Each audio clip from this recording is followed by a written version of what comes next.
بسم الله الرحمن الرحيم. الحمد لله رب العالمين، والصلاة والسلام على رسوله الأمين وعلى آله وصحبه أجمعين ومن اتبعهم بإحسان إلى يوم الدين. أما بعد. അള്ളാഹു സുബ്ഹാനഹു വ തആല വജഹ് മാത്രം ഉദ്ദേശിച്ചുകൊണ്ട് സംസാരിക്കുവാനും കേൾക്കുവാനും റബ്ബ് സുബ്ഹാനഹു വ തആല നാം ഓരോരുത്തരെയും സഹായിക്കുമാറാവട്ടെ. നമ്മളിപ്പോൾ ഇന്നിവിടെ കൂടിയിരിക്കുന്നത് വളരെ പ്രധാനപ്പെട്ട ഒരു വിഷയം നിങ്ങളുടെ ശ്രദ്ധയിൽപ്പെടുത്തുവാൻ വേണ്ടിയിട്ടാണ്. അല്ലാഹു സുബ്ഹാനഹു വ തആല ഖുർആനിൽ പറഞ്ഞതുപോലെ ഖുൽ ഹാദിഹി സബീലി അദ്ഉ ഇലല്ലാഹ് അലാ ബസീറത്തിൻ അന വമൻ ഇത്തബഅനി വസുബ്ഹാനല്ലാഹി വമാ അന മിനൽ മുശ്രിക്കീൻ. അല്ലാഹു സുബ്ഹാനഹു വ തആല നബി സല്ലല്ലാഹു അലൈഹി വസല്ലമയോട് പറയാൻ കൽപ്പിക്കുകയാണ്, ഖുൽ ഹാദിഹി സബീലി, റസൂലെ താങ്കൾ പറയുക, പ്രഖ്യാപിക്കുക, ഇതാണ് എൻ്റെ മാർഗം, ഈ ദീനുൽ ഇസ്ലാം, ഇതാണ് ഞാൻ മുന്നോട്ട് വയ്ക്കുന്ന ആശയം. അതിൽ ഞാൻ ചെയ്യുന്നത് എന്താ? അദ്ഉ ഇലല്ലാഹ്, ഞാൻ അതിൽ ക്ഷണിക്കുന്നത്, നിങ്ങളെ വിളിക്കുന്നത് അള്ളാഹുവിലേക്കാണ്. അലാ ബസീറത്തിൽ, ബസീറത്തിന്റെ മേൽ, ബസീറത്തിലായിക്കൊണ്ടാണ് ഞാൻ നിങ്ങളെ ക്ഷണിക്കുന്നത്. അന വമൻ ഇത്തബഅനി, ഞാനും എന്നെ പിൻപറ്റിയവരും ഇങ്ങനെയാണ് എന്ന് നബി സല്ലല്ലാഹു അലൈഹി വസല്ലമയോട് പറയാൻ അള്ളാഹു കൽപ്പിക്കുന്നു. നമ്മൾ ഈ ആയത്ത് നമ്മൾ പരിശോധിക്കുമ്പോൾ ഒന്നാമത് മനസ്സിലാക്കേണ്ട കാര്യം, നബി സല്ലല്ലാഹു അലൈഹി വസല്ലമയും അദ്ദേഹത്തെ പിൻപറ്റിയവരും അള്ളാഹുവിലേക്ക് ദഅവത്ത് ചെയ്യുന്നവരാണ് എന്ന് ഈ ആയത്തിൽ നിന്ന് വ്യക്തമാണ്. പണ്ഡിതന്മാർ ഈ ആയത്തിന് വിശദീകരിച്ച് പറഞ്ഞതായി കാണാം. ഒരാൾ നബി സല്ലല്ലാഹു അലൈഹി വസല്ലമയെ പൂർണ്ണമായും പിൻപറ്റിയവനാവുക, അവൻ കൃത്യമായ വിശ്വാസം, ഇബാദത്തുകൾ മറ്റുള്ളവർക്ക് ദഅവത്ത് ചെയ്യുമ്പോഴാണ് എന്ന് പണ്ഡിതന്മാർ വിശദീകരിച്ചായി കാണാം. എന്ന് വെച്ചാൽ നേരെ തിരിച്ചു പറഞ്ഞാൽ, ഒരാൾ തനിക്കാകുന്ന രൂപത്തിൽ തനിക്കറിയുന്ന കാര്യങ്ങൾ മറ്റുള്ളവർക്ക് പറഞ്ഞു കൊടുക്കാൻ, പഠിപ്പിച്ചു കൊടുക്കാൻ പരിശ്രമിക്കുന്നില്ലെങ്കിൽ അവൻ നബി സല്ലല്ലാഹു അലൈഹി വസല്ലമയെ പരിപൂർണമായും പിൻപറ്റിയവനാകുന്നില്ല. നബി സല്ലല്ലാഹു അലൈഹി വസല്ലമയെ പരിപൂർണമായും പിൻപറ്റിയവനായിട്ടില്ല എന്ന് പണ്ഡിതന്മാർ വിശദീകരിച്ചതായി കാണാൻ സാധിക്കും. നബി സല്ലല്ലാഹു അലൈഹി വസല്ലമയെ പരിപൂർണമായും പിൻപറ്റുന്നതിന്റെ ഭാഗമാണ് നമ്മൾ കൃത്യമായി പഠിച്ച തെളിവുകൾ കൊണ്ട് മനസ്സിലാക്കിയ കാര്യങ്ങൾ മറ്റുള്ളവർക്ക് ദഅവത്ത് ചെയ്യുക എന്നുള്ളത്. അപ്പൊ നമ്മൾ ശ്രദ്ധിക്കേണ്ടത്, ഈ ഒരു അടിസ്ഥാനത്തിൽ ഊന്നിക്കൊണ്ട് നമ്മൾക്ക് നബി സല്ലല്ലാഹു അലൈഹി വസല്ലമയെ പൂർണ്ണമായും പിൻപറ്റിയവരാകാൻ, അവിടുത്തെ ജീവിതത്തിൽ നമ്മൾ ഏറ്റവും അധികം നമ്മുടെ ജീവിതത്തിലേക്ക് പകർത്തേണ്ട വളരെ പ്രധാനപ്പെട്ട ഒരു അടിസ്ഥാനമായി അല്ലാഹു സുബ്ഹാനഹു വ തആല ഖുർആനിൽ പഠിപ്പിച്ചിരുന്നത് ദഅവത്ത്, അല്ലാഹുവിലേക്കുള്ള ക്ഷണം, ദഅവത്ത് എന്നുള്ളതാണ്.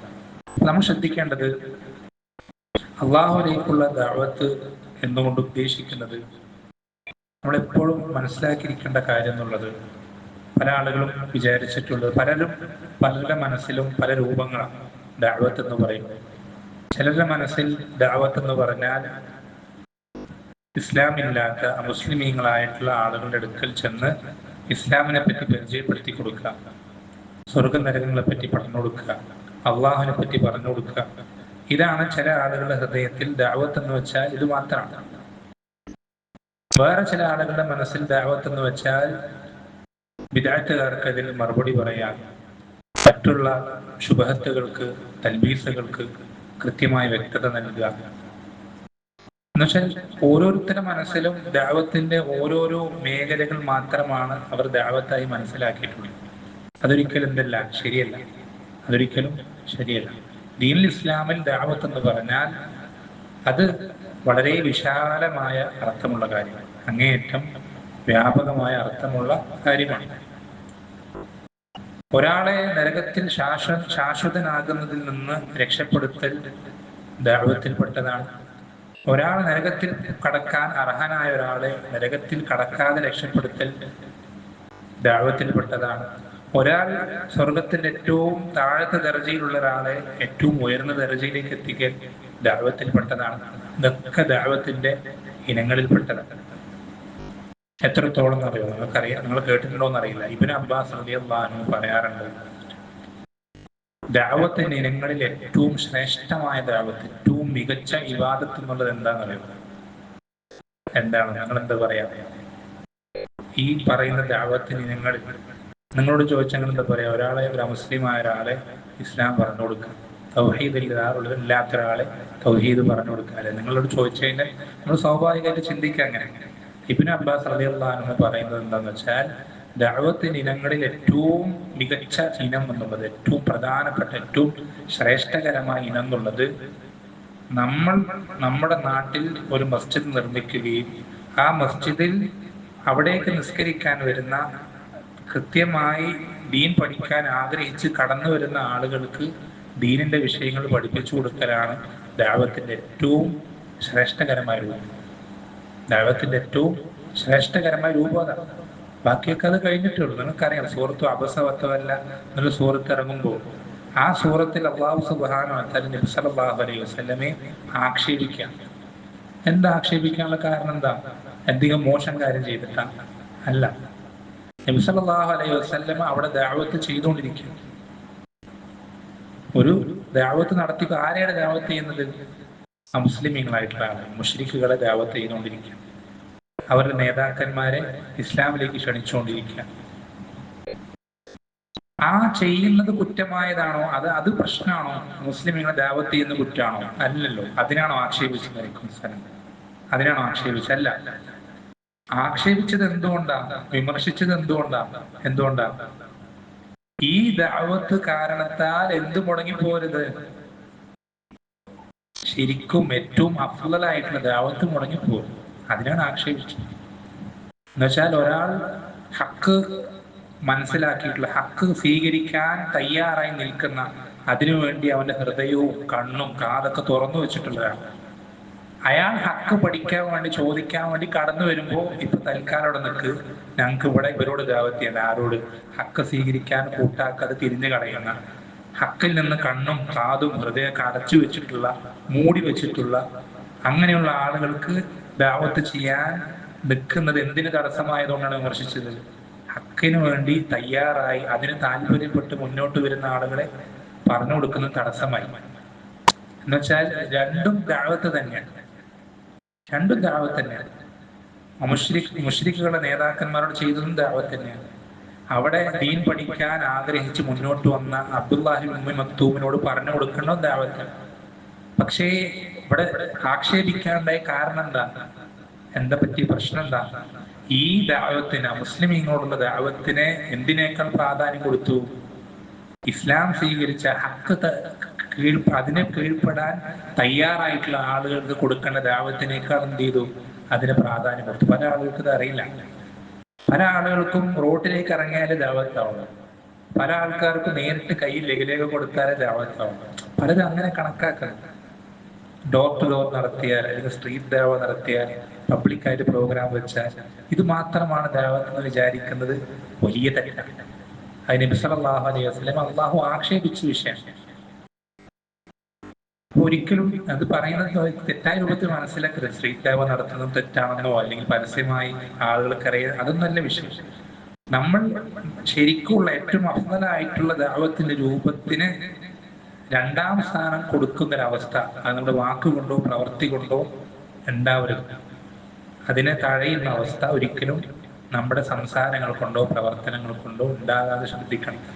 അതിനാണ് ഏറ്റവും കൂടുതൽ ഇമ്പോർട്ടൻസ് കൊടുക്കേണ്ടത്. അതിനാണ് ഏറ്റവും കൂടുതൽ നമ്മുടെ സമയം, അധ്വാനവും സമ്പത്തൊക്കെ ചെലവഴിക്കേണ്ടത് അതിനു വേണ്ടിയിട്ട്. എന്നാൽ ഇത് മുടക്കണോ? വേണ്ട, അതും നടക്കണം. ചില ആളുകൾ ഇത് പറയുമ്പോൾ നേരെ തിരിച്ചാണ്. റോഡിലേക്ക് ഇറങ്ങി ദഅവത്ത് ചെയ്യുന്നതിനെ വിമർശിക്കുന്ന ആളുകളുണ്ട്. ആളുകൾ നേരിട്ട് കണ്ട് ദീന്റെ വിഷയങ്ങൾ സംസാരിക്കുന്നതിനെ കുറ്റം പറയുന്ന ആളുകളുണ്ട്. രണ്ടും വേണം. രണ്ടിനും രണ്ടിൻ്റെതായ പ്രാധാന്യമുണ്ട്. ആ പ്രാധാന്യക്രമത്തോടു കൂടി തന്നെ എന്ത് ചെയ്യണം? നമ്മൾ ചെയ്യണം. അതാണ് വിഷയം. രണ്ടിനും രണ്ടിൻ്റെതായിട്ടുള്ള പ്രാധാന്യമുണ്ട്. രണ്ടിനും രണ്ടിൻ്റെതായിട്ടുള്ള തർത്തീബുണ്ട്. ആ തർത്തീബ് കൃത്യമായി കാത്തു സൂക്ഷിക്കണം. നമ്മൾ കാത്തു സൂക്ഷിക്കണം. അതല്ലാതെ ഒന്ന് മാത്രം മുറുകെ പിടിച്ച് മറ്റേത് വേണ്ടെന്ന് വെക്കുക, അല്ലെങ്കിൽ പ്രാധാന്യമുള്ളതിനേക്കാൾ മറ്റേതിന് പ്രാധാന്യം കൊടുക്കുക, ഇതൊന്നും എന്തല്ല ശരിയായിട്ടുള്ള നിലപാടാണ്. അപ്പൊ നമ്മൾ വളരെയധികം എന്ത് ചെയ്യുക, ആദ്യം ദഅവത്ത് എന്ന് പറയുമ്പോൾ നമ്മൾ മനസ്സിൽ കൃത്യമായ ഒരു പിക്ചർ വേണം. എന്താണ് ദഅവത്ത് എന്ന് പറഞ്ഞാൽ? ഒരിക്കലും എന്ത് മാത്രമല്ല, ഒരു ചില പ്രത്യേക രൂപങ്ങൾ, ചില പ്രത്യേക രീതികൾ മാത്രമല്ല എന്ത് ദഅവത്ത്. അത് ഒരാളെ വളരെയധികം ഇബാദത്തുകളിൽ മുന്നോട്ട് പോകുന്ന ഒരാൾക്ക് പോലും അവിടെ ദഅവത്തിന് എന്തുണ്ട്, സ്കോപ്പ് ഉണ്ട്. നമ്മുടെ പള്ളികളിൽ എപ്പോഴും വരുന്ന ധാരാളം ഇബാദത്തുകളായി മുന്നോട്ട് പോകുന്ന ഒരാൾക്ക്, അയാളോട് പോലും എന്തുണ്ട്, ദഅവത്തിന് സാധ്യതയുണ്ട്. ദീൻ ഇസ്ലാം പഠിപ്പിക്കുന്ന ദഅവത്ത് അത്രയും വിശാലമായ കാര്യമാണ്. അപ്പോ ഞാൻ എന്ത് ചെയ്യണം, ചുരുക്കത്തിൽ ആദ്യം തന്നെ നിങ്ങൾ എന്താണ് ദഅവത്ത് എന്ന് മനസ്സിലാക്കുക എന്നുള്ളത് വളരെ പ്രധാനപ്പെട്ട കാര്യം. എങ്കിലാണ് നമുക്ക് ഈ പറയാൻ പോകുന്ന വിഷയങ്ങളൊക്കെ ഏറ്റവും പൂർണ്ണമായ രൂപത്തിൽ നമുക്ക് മനസ്സിലാക്കാനും ഉൾക്കൊള്ളാനും കഴിയുകയുള്ളൂ. അപ്പോ ഒന്നാമത്തെ ദഅവത്തിന്റെ മേഖല എന്നുള്ളത് ഹക്ക് സ്വീകരിക്കാൻ തയ്യാറായി നിൽക്കുന്ന, ഹക്കിനെ പിൻപറ്റാൻ യാതൊരു മടിയും കാണിക്കാത്ത ആളുകളുണ്ട്. അവർക്ക് നമ്മൾ പറഞ്ഞു കൊടുക്കുന്ന, അവരോട് നമ്മൾ ചെലവഴിക്കുന്ന, അവർക്ക് വേണ്ടി നമ്മൾ എടുക്കുന്ന പ്രയത്നങ്ങളോളം നമുക്ക് പ്രതിഫലം വേറെ ഏത് ശിർക്കിന്റെ കേന്ദ്രത്തിന് നടുവിൽ പോയി പറഞ്ഞാലും കിട്ടൂല. എപ്പോഴും മനസ്സിലാക്കേണ്ട കാര്യം എന്ന് വെച്ചാൽ, മനസ്സിലാവുന്ന ഭാഷയിൽ പറഞ്ഞാൽ, നമ്മളിപ്പോ നമ്മുടെ ഏതെങ്കിലും മർക്കസുകൾ, മസ്ജിദുകൾ, കേന്ദ്രങ്ങൾ, ഹക്ക് സ്വീകരിക്കാൻ തയ്യാറായി നിൽക്കുന്ന കുറച്ച് ആളുകൾ, ഒരു 5 പേരോ 10 പേരോ കുഴപ്പമില്ല, എന്ന വിഷയമല്ല.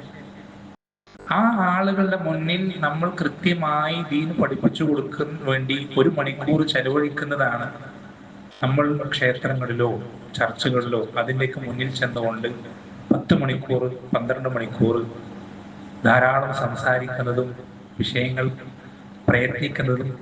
അതിനേക്കാൾ പ്രധാനപ്പെട്ടത് എന്താ? ഈ ഒരു കാര്യമാണ്. അതിനേക്കാൾ പ്രധാന ഏറ്റവും അഫ്ളല് ഈ ഒരു ദഅവത്താണ്, ദഅവത്തിന്റെ ഈ ഒരു രൂപമാണ്. അത് നമ്മൾ എപ്പോഴും മനസ്സിലാക്കേണ്ട വിഷയമാണ്, എപ്പോഴും മനസ്സിലാക്കേണ്ട വിഷയമാണ്. എന്ന് വെച്ചാൽ പണ്ഡിതന്മാർ പറയാറുണ്ട്, നമുക്ക് ദീനുൽ ഇസ്ലാമിൽ ലാഭത്തിനേക്കാൾ പ്രാധാന്യം എന്തിനാണ്? മുതൽ മുടക്കൽ. കച്ചവടത്തിൽ അങ്ങനെ തന്നെ, കച്ചവടം ചെയ്യുന്ന ആളുകൾക്കറിയാം, നമുക്ക് ലാഭം കുറെ കിട്ടിയിട്ടില്ല, കുറച്ച് ലാഭമേ ഉള്ളൂ എങ്കിലും മുതൽ മുടക്കിനെ ബാധിക്കുമ്പോൾ അതെന്താ? വലിയ നഷ്ടം തന്നെ. അതൊരിക്കലും കച്ചവടം ലാഭകരമാവൂല, വിജയമാവൂല. ഇതേപോലെ തന്നെ ദീനുൽ ഇസ്ലാമിൽ നമ്മൾ ഏറ്റവും കൂടുതൽ ശ്രദ്ധിക്കേണ്ടത് ലാഭമല്ല, മുതൽ. നമ്മുടെ കൂട്ടത്തിലേക്ക്, അതായത് ശരിയായ ആദർശത്തിലേക്ക് കടന്നു വന്ന ആളുകൾ, ഓൾറെഡി അതിനുള്ളിൽ പ്രവേശിച്ചിട്ടുള്ള ആളുകൾ, ഇതാണ് നമ്മുടെ കയ്യിലുള്ള മുതൽ മുടക്ക്. ഇതാണ് നമ്മുടെ കയ്യിലുള്ള മുതൽ മുടക്ക്. പിന്നെ ആരെങ്കിലും നമ്മൾ സംസാരിച്ച് ഇതിലേക്ക് കടന്നു വന്നേക്കാം, അതാണ് ലാഭം. ഈ ലാഭത്തിനേക്കാൾ നമ്മൾ പ്രാധാന്യം കൊടുക്കുന്നത് എന്തിനാണ്? മുതൽ മുടക്കിന്. എന്ന് വെച്ചിട്ട് ലാഭം കിട്ടാതെ മുതൽ മുടക്ക് മാത്രം മതിയോ? അതും പോരാ. ലാഭം നമ്മൾ കിട്ടാൻ പരമാവധി പരിശ്രമിക്കണം, പക്ഷെ അതിനേക്കാൾ നമ്മൾ പ്രാധാന്യം കൊടുക്കേണ്ടത് മുതൽ മുടക്കിനാണ്. മുതൽ മുടക്കാനാണ് കൂടുതൽ. പക്ഷെ നമ്മുടെ കൂട്ടത്തിലുള്ള ആളുകൾ, നമ്മൾ ആലോചിച്ച് നോക്കിയേ, നമ്മൾ ചിന്തിച്ചു നോക്കാം. നമ്മൾ ഒരു ശിർക്ക് ചെയ്യുന്ന, ഒരു കുഫർ ചെയ്യുന്ന ഒരാൾ, അയാളെ നരകത്തിൽ നിന്ന് രക്ഷപ്പെടുത്താൻ വേണ്ടി നമ്മൾ ഓടി നടക്കുക, പരിശ്രമിക്കുക. അങ്ങനെ നമ്മൾ പരിശ്രമിച്ചു കൊണ്ടിരിക്കുന്നതിന്റെ ഇടയിൽ നമ്മുടെ പള്ളിയിൽ അല്ലെങ്കിൽ നമ്മുടെ കൂട്ടത്തിൽ ഉള്ള ഒരാൾ, അയാൾ അറിവില്ലാത്തത് കൊണ്ട്, പഠിക്കാത്തത് കൊണ്ട് ശിർക്കും കുഫറും ആകുന്ന പല കാര്യങ്ങളും ചെയ്യുന്നുണ്ട്, പല വിശ്വാസങ്ങളും വിശ്വസിക്കുന്നുണ്ട്. ഇതിലേതാ കൂടുതൽ മോശം? കൂടുതൽ മോശം ഏതാ? നമ്മുടെ കൂട്ടത്തിലുള്ള ഒരാൾ ശിർക്കും കുഫറും ചെയ്യുന്നതാണ്. എന്നുവെച്ചാൽ നമ്മൾക്ക് ഏറ്റവും അധികം ബാധ്യതയുള്ളത്, ചുരുക്കി പറയുകയാണെങ്കിൽ, നമ്മുടെ ചുറ്റുമുള്ള ആളുകളോട്. നമ്മൾക്ക് ഏറ്റവും കൂടുതൽ ബാധ്യതയുള്ളത് നമ്മുടെ ചുറ്റുമുള്ള ആളുകളോട്. ഹക്ക് സ്വീകരിക്കാൻ, ഹക്കിന്റെ ആളുകളായി മാറി നിൽക്കാൻ തയ്യാറായി മുന്നിട്ട് നിന്നപ്പോൾ, ഇവിടെ തന്നെ ഒരാൾ ഈ പള്ളിയിലേക്ക് വരികയാണെങ്കിൽ അയാൾക്ക് ഈ പള്ളിയല്ല, വേറൊരുപാട് 10-12 ഓപ്ഷനുകളുണ്ട്, വേറൊരുപാട് പള്ളികളുണ്ട്. അവിടേക്കൊന്നും പോകാതെ ഈ പള്ളിയിലേക്ക് തന്നെ നിസ്കരിക്കാനും ജുമാക്കും ക്ലാസ്സുകൾക്കൊക്കെ ഒരാൾ വരുന്നുണ്ടെങ്കിൽ അയാൾ ഹക്കിന്റെ ആളായി തീരാൻ ബാക്കി എന്തും മാറ്റിവെക്കാൻ തയ്യാറായി ഒരുങ്ങി തന്നെ വരുന്നതാണ്. അയാൾക്ക് നമ്മൾ ഹക്ക് ഒരു ചെറിയൊരു വെളിച്ചം അയാൾക്ക് കൊടുത്താൽ, അല്ലെ ഒരു ചെറിയൊരു തീപ്പൊരി ഉണ്ടെങ്കിൽ തന്നെ അതെന്ത് ചെയ്യും? അയാളുടെ വലിയ കാട്ടു തീയായിട്ട് ആളി പടരും. കാരണം അയാളുടെ ഉള്ളിൽ ആ ഒരു എനർജി ഇന്ധനമുണ്ട്. അതേ സമയം നമ്മൾ അതേ എഫേർട്ട് ഒന്നിനും തയ്യാറായി നിൽക്കുക, ഒരു ഇന്ധനം ഇല്ലാത്തൊരു സ്ഥലത്ത് കൊണ്ടുപോയി നമ്മൾ ആ എഫേർട്ട് മുഴുവൻ ചെലവാക്കി കഴിഞ്ഞാൽ അവിടെ പ്രത്യേകിച്ച് ഒരു റിസൾട്ടും ഉണ്ടായിക്കൊണ്ട് റബ്ബ് തരുന്നതാണ്. നമ്മൾ സബബുകളുടെ കാര്യം പറഞ്ഞു, പ്രത്യക്ഷമായി അതിന് സബബുകളുടെ വിഷയം പറയുന്നത്. അപ്പൊ ചുരുക്കി പറഞ്ഞാൽ ഇതൊരിക്കലും നിങ്ങളെ പിന്തിരിപ്പിക്കാൻ ഞാൻ പറഞ്ഞു, അങ്ങനെ ഒരിക്കലും തെറ്റിദ്ധരിക്കരുത്. നമ്മൾ പുറത്തിറങ്ങി പണിയെടുക്കുന്നതിനെ വിമർശിക്കുന്നതൊന്നുമല്ല. നമ്മൾ ഒരിക്കലും നമ്മുടെ എന്ത് ചെയ്യരുത്, പ്രയോറിറ്റികൾ മാറിപ്പോരുത്, ഔലവിയാത്തുകൾ എന്ത് ചെയ്യരുത്, മാറിപ്പോകരുത്. പലർക്കും സംഭവിച്ച അബദ്ധമാണ്. ഇത്രയും ഗൗരവത്തെ സൂചിപ്പിക്കാനുള്ള കാരണം, നമ്മുടെ നാട്ടിൽ ഒരു നൂറ്റാണ്ടോളം പഴക്കമുണ്ടെന്ന് വാദിക്കുന്ന ഇസ്ലാഹി പ്രസ്ഥാനം, അവർക്ക് സംഭവിച്ച അബദ്ധങ്ങൾ ഏറ്റവും വലിയ അബദ്ധത്തിലൊന്നിതാണ്. ആ സംഘടനയിലുള്ള ആളുകൾ എല്ലാവരും അല്ലെ, അവർക്ക് പലർക്കും പല പരിപാടികൾ സംഘടിപ്പിക്കാനും പോലീസ് സ്റ്റേഷനിൽ കയറി ഇറങ്ങി പെർമിഷൻ വാങ്ങിക്കാനും അതുപോലെ തന്നെ മൈക്കുകളിൽ വിളിച്ച് അതുപോലത്തെ അനൗൺസ്മെന്റ് നടത്താനും കവലകൾ ചെന്ന് മലകളിലേക്ക് കൊടുക്കാൻ, നോട്ടീസ് കൊടുക്കാനും, സംസാരിക്കാനും, തർക്കിക്കാനോ പോസ്റ്റർ ഒട്ടിക്കാനൊക്കെ അവർക്കറിയാം. പക്ഷെ അവരുടെ ജീവിതത്തിൽ പലപ്പോഴും പല ശിർക്കിന്റെയും കുഫറിന്റെയും വിശ്വാസങ്ങളും പ്രവർത്തനങ്ങളും കടന്നു വരുന്നത് ഒഴിവാക്കാൻ അവർക്ക് പലപ്പോഴും സാധിച്ചിട്ടില്ല. ഇന്നും ഇത്രയും ഈ നൂറ്റാണ്ട് കഴിഞ്ഞു എന്ന് പറയുന്ന ആളുകളിൽ പോലും ഇപ്പോഴും ഷിർക്കിന്റെയും കുഫറിന്റെയും പല വാദങ്ങളും നിലപാടുകളും വിശ്വാസങ്ങളും ഇപ്പോഴും ഉണ്ട്. പച്ചയായി ദീനിന്റെ അടയാളങ്ങൾ കളിയാക്കുന്ന ആളുകൾ അവരിലില്ലേ? ഇല്ലേ? ഹദീദിനെ നിഷേധിക്കുന്ന ആളുകളില്ലേ? ബുദ്ധിക്ക് പ്രമാണത്തിനേക്കാൾ പ്രാധാന്യം കൊടുക്കുന്ന ആളുകളില്ലേ? ഇങ്ങനെ ഇതൊക്കെ ഓരോന്നും ഇതിൽ ഒരെണ്ണം മതി ഒരാൾ ദീനിന് പുറത്തു വരും. അപ്പൊ നമ്മൾ ശ്രദ്ധിക്കേണ്ടത് ഇതുപോലത്തെ ഒരു അവസ്ഥ നമ്മളിൽ ഉണ്ടാകരുത്. ഇതുപോലത്തെ ഒരു അവസ്ഥ നമ്മളിൽ ഒരിക്കലും ഉണ്ടാകരുത്. അത് ഉണ്ടാകുന്നത് ഈ ഒരു പ്രയോറിറ്റിയിൽ ശ്രദ്ധിക്കാത്തതുകൊണ്ടാണ്. നമ്മൾ ഏറ്റവും ആദ്യം പ്രാധാന്യം കൊടുക്കേണ്ടതിന് പ്രാധാന്യം കൊടുക്കാതെ, എന്നുവെച്ചാൽ നമ്മൾ ഇരുന്നിട്ട് കാല് നട്ടാവും, നമ്മൾ തന്നെ ഷിർക്കിലും കുഫറിലാണ് നിൽക്കേണ്ടത്. എന്നിട്ട് നമ്മൾ മറ്റൊരാളെ ഷിർക്കിനും കുഫറിനും പിടിച്ചു മാറ്റാൻ പരിശ്രമിച്ചതിന് എങ്ങനെ ശരിയാവാം? ഒക്കെ പോട്ടെ, സാധാരണക്കാരുടെ വിഷയം പോട്ടെ, 10,000-കണക്കിന് ആളുകളുടെ മുന്നിൽ നിന്ന് ഘോരഘോരം പ്രസംഗിക്കുന്ന, വാദോരാതെ വാചാലമായി പ്രസംഗിക്കുന്ന വലിയ പ്രാസംഗികന്മാർ പോലും, പേര് കെട്ട ആളുകൾ പോലും, അവര് പോലും പബ്ലിക്കായിട്ട് ജനങ്ങളുടെ മുന്നിൽ വെച്ച് പച്ചയായി കുഫ്റ് പറയുന്ന സംഭവങ്ങൾ കേരളത്തിൽ ഉണ്ടായിട്ടുണ്ട്. മുജാഹിദ് പ്രസ്ഥാനത്തിന്റെ ബ്രാൻഡ് ബാനർ, സർവമത സത്യവാദവും അതുപോലെ തന്നെ എന്താ പറയുക ലിബറലിസവും മറ്റു പല കുഫ്റൻ വാദങ്ങളും സംസാരിക്കുന്ന, അത് നമ്മൾ കണ്ടുകൊണ്ട് നമ്മൾ കണ്ടതാണ്. ഇതൊക്കെ എന്തുകൊണ്ടാണ് സംഭവിക്കുന്നത്? ഇതൊക്കെ സംഭവിക്കുന്നത് നമ്മളുടെ കൂട്ടത്തിലുള്ള ആളുകൾക്ക് പ്രാധാന്യം കൊടുക്കുന്നതിനേക്കാൾ മറ്റുള്ളവരെ അവരെങ്ങനെ ശരിയാക്കണം, അവർക്കെങ്ങനെ എത്തിക്കണം, അവരെങ്ങനെ ശരിയാക്കണം. നമുക്ക് ശരിയാണ്, അവരോട് നസീഹത്ത് വേണം, അത് വേണ്ട, നമ്മുടെ മനസ്സിനത് ടെൻഷനായി നിൽക്കണം, അതൊക്കെ നല്ല കാര്യം തന്നെയാണ്, അതൊന്നും അല്ല ഇവിടെ വിഷയം. നമ്മുടെ തടി സലാമത്താക്കണ്ടേ?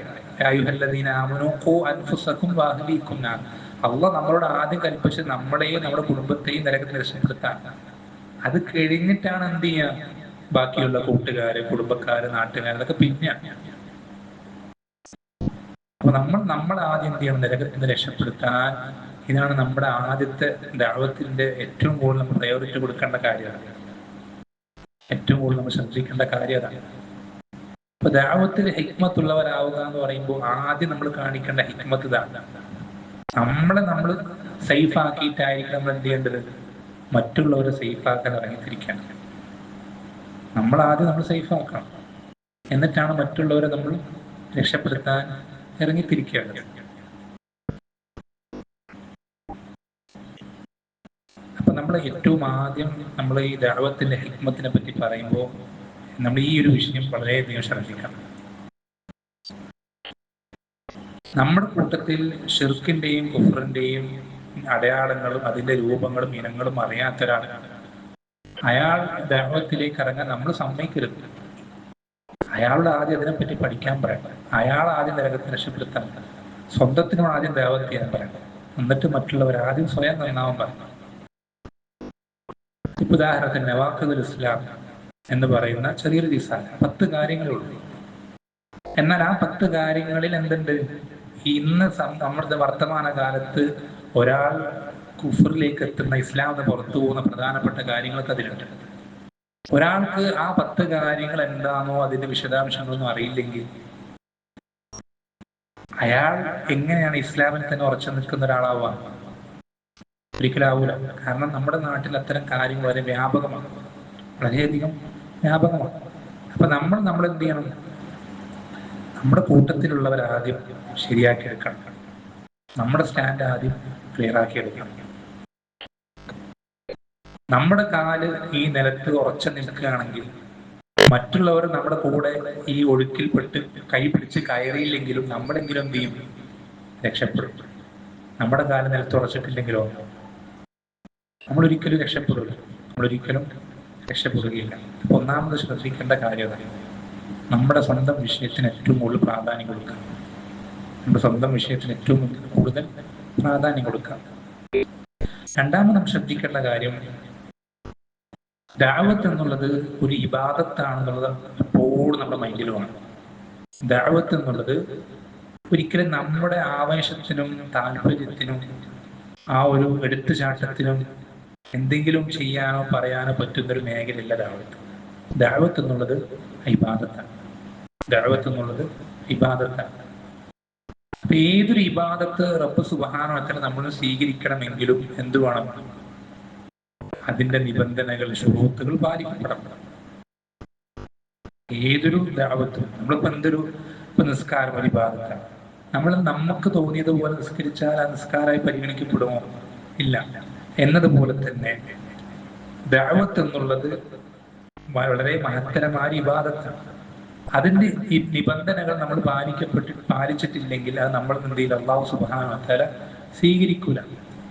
അങ്ങനെ തന്നെ പഠിച്ചേക്കണം. നമ്മൾ ആ നിബന്ധനകൾ പാലിച്ചിട്ടാണ് നമ്മൾ ദഅവത്ത് ചെയ്യുന്നതെങ്കിൽ, പക്ഷെ ശരിക്കും മനസ്സിലാക്കണം, അതിന്റെ ശുറൂത്തുകൾ നമ്മൾ പാലിച്ചിട്ടാണ് ദഅവത്ത് ചെയ്യുന്നതെങ്കിൽ നമ്മുടെ ദഅവത്തിന്റെ അനന്തരഫലം, അതുകൊണ്ടുള്ള ആഫ്റ്റർ എഫക്ട്, റിസൾട്ടിൽ അത് കുറെ ആളുകൾ അതുകൊണ്ട് ഹിദായത്ത് കിട്ടിയോ ഇല്ലയോ എന്നുള്ളത് അവിടെ പ്രാധാന്യമുള്ള വിഷയമില്ല. പല ആളുകൾക്ക് പറ്റുന്ന അബദ്ധതാണ്. പലരും ദഅവത്തിന് മാർക്ക് ഇടുന്നത്, അത് വിലയിരുത്തുന്നത് അതിന്റെ റിസൾട്ട് നോക്കിയിട്ട്. പല ആളുകൾ ദഅവത്തിനെ പറ്റി വിമർശിക്കുമ്പോൾ അവർ പറയാ, അയാളുടെ ദഅവത്തോട് എത്ര ആൾക്കാർ ഇസ്ലാം സ്വീകരിച്ചത് എന്ന് പറയും. ഇപ്പോ ഇഖ്വാനിയത്തും മറ്റുപോലെ മോശപ്പെട്ട നിലപാടുകളും സംസാരിക്കുന്ന അറിയപ്പെട്ടൊരു ദായിയാണ് ജാക്കിർ നായിക്. അയാളെ പറ്റി വിമർശിക്കുമ്പോൾ ആളുകൾ പറയുന്നത്, അയാളുടെ ദഅവത്ത് കൊണ്ട് എത്ര ആളുകളാണ് ഇസ്ലാമിലേക്ക് കടന്നു വന്നത്. നമ്മൾ ശ്രദ്ധിക്കണം, ഒരു ദഅവത്ത് കൊണ്ട് എത്ര റിസൾട്ട് ഉണ്ടായി എന്നുള്ളത് റബ്ബിന്റെ അടുക്കൽ യാതൊരു വിലയില്ലാത്ത കാര്യം, ഒരു പ്രാധാന്യമില്ലാത്ത കാര്യം, ഒരു പ്രാധാന്യമില്ലാത്ത കാര്യം. നമ്മൾ ആ ദഅവത്തിൽ ചെയ്യുന്നതിൽ പാലിക്കേണ്ട നിബന്ധനകൾ കൃത്യമായി പാലിച്ച് ചെയ്താൽ നമുക്കതിന്റെ ഉപകാരം കിട്ടും. അതല്ലാതെ നമ്മളെ കൊണ്ടൊരു നാട് മൊത്തം മുസ്ലിങ്ങളായി അല്ലെങ്കിൽ ലക്ഷക്കണക്കിന് ആളുകൾ മുസ്ലിങ്ങളായി എന്നുള്ളതിന്റെ ഗുണം, ആ ഗുണം നമുക്ക് കിട്ടണ്ടേ? ആ ഗുണം നമുക്ക് കിട്ടണമെങ്കിൽ ഈ ചെയ്യുന്ന പണി അതിന്റെ ശുറൂത്തുകൾ പാലിച്ചുകൊണ്ട് ചെയ്യണം. അതിന്റെ ശുറൂത്തുകൾ പാലിച്ചുകൊണ്ട് ചെയ്യണം. ഒരിക്കലും നമ്മൾ എന്ത് ചെയ്യരുത്? അതിന്റെ ഫലങ്ങൾ നോക്കി, ആഫ്റ്റർ എഫക്ട് നോക്കി നമ്മൾ ഒരിക്കലും ദഅവത്തിനെ വിലയിരുത്തരുത്. അങ്ങനെയാണെങ്കിൽ എന്താ പറയാ, സ്വഹാബത്തിനെ പറ്റിയും നബിമാരെ പറ്റിയും സിനിമകൾ ഇറക്കി, പാട്ടുകൾ ഇറക്കി ദഅവത്ത് ചെയ്ത് ഒരുപാട് ആളുകൾ ഇസ്ലാമിലേക്ക് കടന്നു വന്നിട്ടുണ്ട്. ഇഖ്വാൻ മുസ്ലിമീന്റെ പല ആളുകളും പല സ്വഹാബത്തിന്റെ ചരിത്രവും നബിമാരുടെ ചരിത്രമൊക്കെ എന്ത് ചെയ്തിട്ടുണ്ട്? സിനിമകളാക്കി ഇറക്കി പല ആളുകളും ഇസ്ലാമിലേക്ക് കടന്നു വന്നിട്ടുണ്ട്. മ്യൂസിക്കും എല്ലാം ഉണ്ട്, അന്യസ്ത്രീകളുടെ എല്ലാ വിഷയങ്ങളും ഉൾക്കൊള്ളുന്ന ഒരു പക്ക സിനിമ, എല്ലാ ഹറാമുകൾ അടങ്ങിയിട്ടുള്ള സിനിമ. അങ്ങനെയുള്ള പല സിനിമകളും ഇറക്കിയിട്ട് എന്ത് ചെയ്തിട്ടുണ്ട്? പല ആളുകൾ ഇസ്ലാമിലേക്ക് കടന്നു വന്നിട്ടുണ്ട്. അവർക്ക് അതുകൊണ്ട് പ്രതിഫലം കിട്ടുന്ന നിങ്ങൾ വിചാരിക്കുന്നത് ഒരിക്കലുമില്ല. നമ്മൾ ഇപ്പോൾ ശ്രദ്ധിക്കേണ്ടത് നമ്മുടെ റൂട്ട് ക്ലിയർ ആയിരിക്കണം. നമ്മുടെ റൂട്ട് ക്ലിയർ ആയിരിക്കാനുള്ള ദഅവത്ത് ചെയ്യുന്ന രീതി ശരിയായിരിക്കാനുള്ള. നമ്മൾ ദഅവത്ത് ചെയ്യുന്ന രീതി ശരിയാണെങ്കിൽ നമുക്ക് ആ ഒരു രീതിയിൽ തുടർന്നതിൽ ഒരു റിസൾട്ട് നമുക്ക് കിട്ടിയിട്ടില്ലെങ്കിലും നമ്മൾ റബ്ബിന്റെ അടുക്കൽ നമുക്കതിന്റെ പ്രതിഫലം ലഭിക്കും. റബ്ബിന്റെ അടുക്കൽ അതിന്റെ പ്രതിഫലം നമുക്ക് ലഭിക്കും. ഈ നമ്മൾ ചെയ്യുന്ന ദഅവത്ത് അതിന്റെ ശുറൂത്തുകൾ പാലിക്കപ്പെട്ടിട്ടുള്ളതല്ലെങ്കിൽ നമ്മളുടെ ദഅവത്ത് കൊണ്ട് എത്ര ലക്ഷം ആളുകൾ ഇസ്ലാമിലേക്ക് കടന്നു വന്നാലും നമുക്കത് ആഖിറത്തിൽ ഉപകരിക്കൂല. നമുക്കത് ആഖിറത്തിൽ ഉപകരിക്കൂല. ഏതുപോലെ ഒരാൾ വുളു എടുക്കാതെ ലക്ഷക്കണക്കിന് റക്അത്തുകൾ നിസ്കരിക്കും, വുളു എടുത്തിട്ടില്ല, ആ നിസ്കാരം ഉപകരിക്കും? ഇല്ല. അതേപോലെ തന്നെയാണ് ദഅവത്തിന്റെ ശുറൂത്തുകൾ പാലിക്കാതെയുള്ള ദഅവത്ത്. അതുകൊണ്ട് എത്ര ആളുകൾക്ക് മാറ്റമുണ്ടായി, ഹിദായത്ത് കിട്ടി എന്നുള്ളത് റബ്ബിന്റെ അടുക്കൽ ഉപകരിക്കുകയില്ല. അത് വളരെയധികം ശ്രദ്ധിക്കേണ്ട കാര്യമാണ്. ദഅവത്ത് എന്നുള്ളത് ഇബാദത്താണ്. ദഅവത്ത് എന്നുള്ളത് ഇബാദത്താണ്. അതിൽ ഹിക്മത്ത് ഉണ്ടാവുക എന്ന് പറയുമ്പോൾ അതിലാദ്യം ശ്രദ്ധിക്കേണ്ട കാര്യം അതിന്റെ ശുറൂത്തുകൾ കൃത്യമായി പാലിക്കാവുന്നതാണ്. ശുറൂത്തുകൾ കൃത്യമായി പാലിക്കാവുന്നതാണ്. എന്തൊക്കെയാണ് ദഅവത്തിന്റെ ശുറൂത്തുകൾ?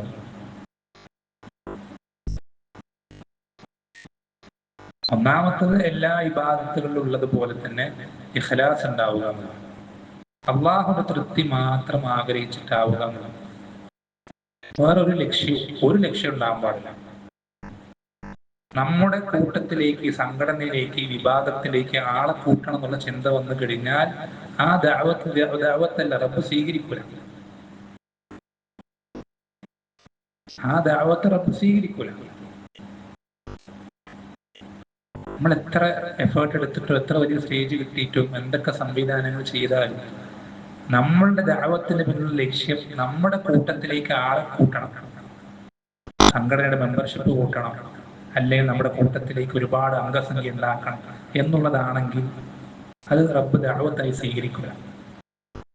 അയാളെ നരകത്തിൽ നിന്ന് രക്ഷപ്പെടുത്തണം, അയാളെ സ്വർഗത്തിലേക്ക് എത്തിക്കണം, അല്ലെങ്കിൽ അയാളെ സ്വർഗത്തിന്റെ പദവികൾ ഉയർത്തിക്കൊടുക്കണം, ഇങ്ങനെയുള്ള എന്തെങ്കിലും പരലോക വിഷയവുമായി ബന്ധപ്പെട്ട ചിന്തകളല്ലാത്ത മറ്റെന്തെങ്കിലും ചിന്തകൾ വന്നു കഴിഞ്ഞാൽ അത് റബ്ബിന്റെ അടുക്കൽ എന്തൂല, ദഅവത്തായി പരിഗണിക്കപ്പെടില്ല. ദഅവത്തായി പരിഗണിക്കപ്പെടും. ഒന്നാമത്തെ കാര്യം ഇഖ്ലാസാണ്. ഒന്നാമത്തെ കാര്യം ഇഖ്ലാസാണ്. ഇനി അവൻ നമ്മുടെ ദഅവത്ത് സ്വീകരിച്ച് നമ്മൾ പറയുന്ന ഹക്ക് അയാൾ കേട്ടിട്ട് അയാൾ നമ്മൾ പരിഗണിച്ചിട്ടില്ലെങ്കിൽ പോലെ പല ആളുകൾക്ക് അത് വലിയ പ്രശ്നമാണ്. ഒരാൾ നമ്മൾ പറഞ്ഞു കൊടുത്ത ഹക്ക് കേട്ടിട്ട് നമ്മൾ അയാൾ അംഗീകരിക്കും. നമ്മളൊരു ക്ലാസ്, ഒരു പൊതുപരിപാടി വെച്ചു, പലരും അത് കാരണം ഹിദായത്ത് കിട്ടിയിട്ട് നമ്മളുടെ മസ്ജിദിലേക്ക് വരുന്നില്ല. അത് നമ്മൾക്കൊരു വിഷമുണ്ടാക്കേണ്ട കാര്യമാണ്? അല്ല. എന്നുവെച്ചാൽ നമ്മളുടെ കൂട്ടത്തിലേക്കാവുക, നമ്മുടെ വിഭാഗത്തിലാവുക എന്നുള്ളതല്ല വിഷയം. അയാൾ ശരിയായ ആദർശത്തിലായി നിലനിൽക്കുക എന്നുള്ളതാണ് കാര്യം. അയാൾ ശരിയായ ആദർശത്തിലായി നിലനിൽക്കുക എന്നുള്ള. ഒരു നാട്ടിൽ നമ്മൾ ശ്രദ്ധിക്കണം, ഇപ്പൊ ഇവിടെ ശരിയായ സലഫിയത്ത് പറയുന്ന ആകെ ഒരു മസ്ജിദേ ഉള്ളൂ. അപ്പൊ അയാൾ ഈ പള്ളിയിലേക്ക് വന്നാലാണ് ശരിയായ സലഫിയത്തിന്റെ ആളാവുക എന്നുള്ള നിർബന്ധമില്ല. അങ്ങനെ നിർബന്ധമില്ല. ഇപ്പൊ ഞാൻ തന്നെ പല ആളുകളും നേരിട്ടും അല്ലാതെ പറഞ്ഞിട്ടുള്ള പല സംഘടനകൾ അല്ലെങ്കിൽ പല വിഭാഗങ്ങൾ, സമസ്തയുടെ പോലും ഏറ്റവും വലിയ കമ്മിറ്റികൾ, മുഷാവറ കമ്മിറ്റിയോ അങ്ങനെ എന്തൊക്കെയോ കമ്മിറ്റികളും കാര്യങ്ങളൊക്കെ ഉണ്ട് അവർക്ക്, ഏറ്റവും ടോപ്പായിട്ട്. അതിൽ പോലും പല ആളുകൾക്കും കൃത്യമായി തൗഹീദും സുന്നത്തും മനസ്സിലാക്കിയ ആളുകൾ അതിലുണ്ട്. അതിൽ പോലും ഉണ്ട്. അവർക്ക് പറ്റുന്നത് പോലെ അത് പല ആളുകൾക്കും പറഞ്ഞു കൊടുക്കാനും മനസ്സിലാക്കി കൊടുക്കാനും പരിശ്രമിക്കുന്നുണ്ട്. അതിന്റെ മാറ്റങ്ങൾ ഉണ്ടാവുന്നുണ്ട്.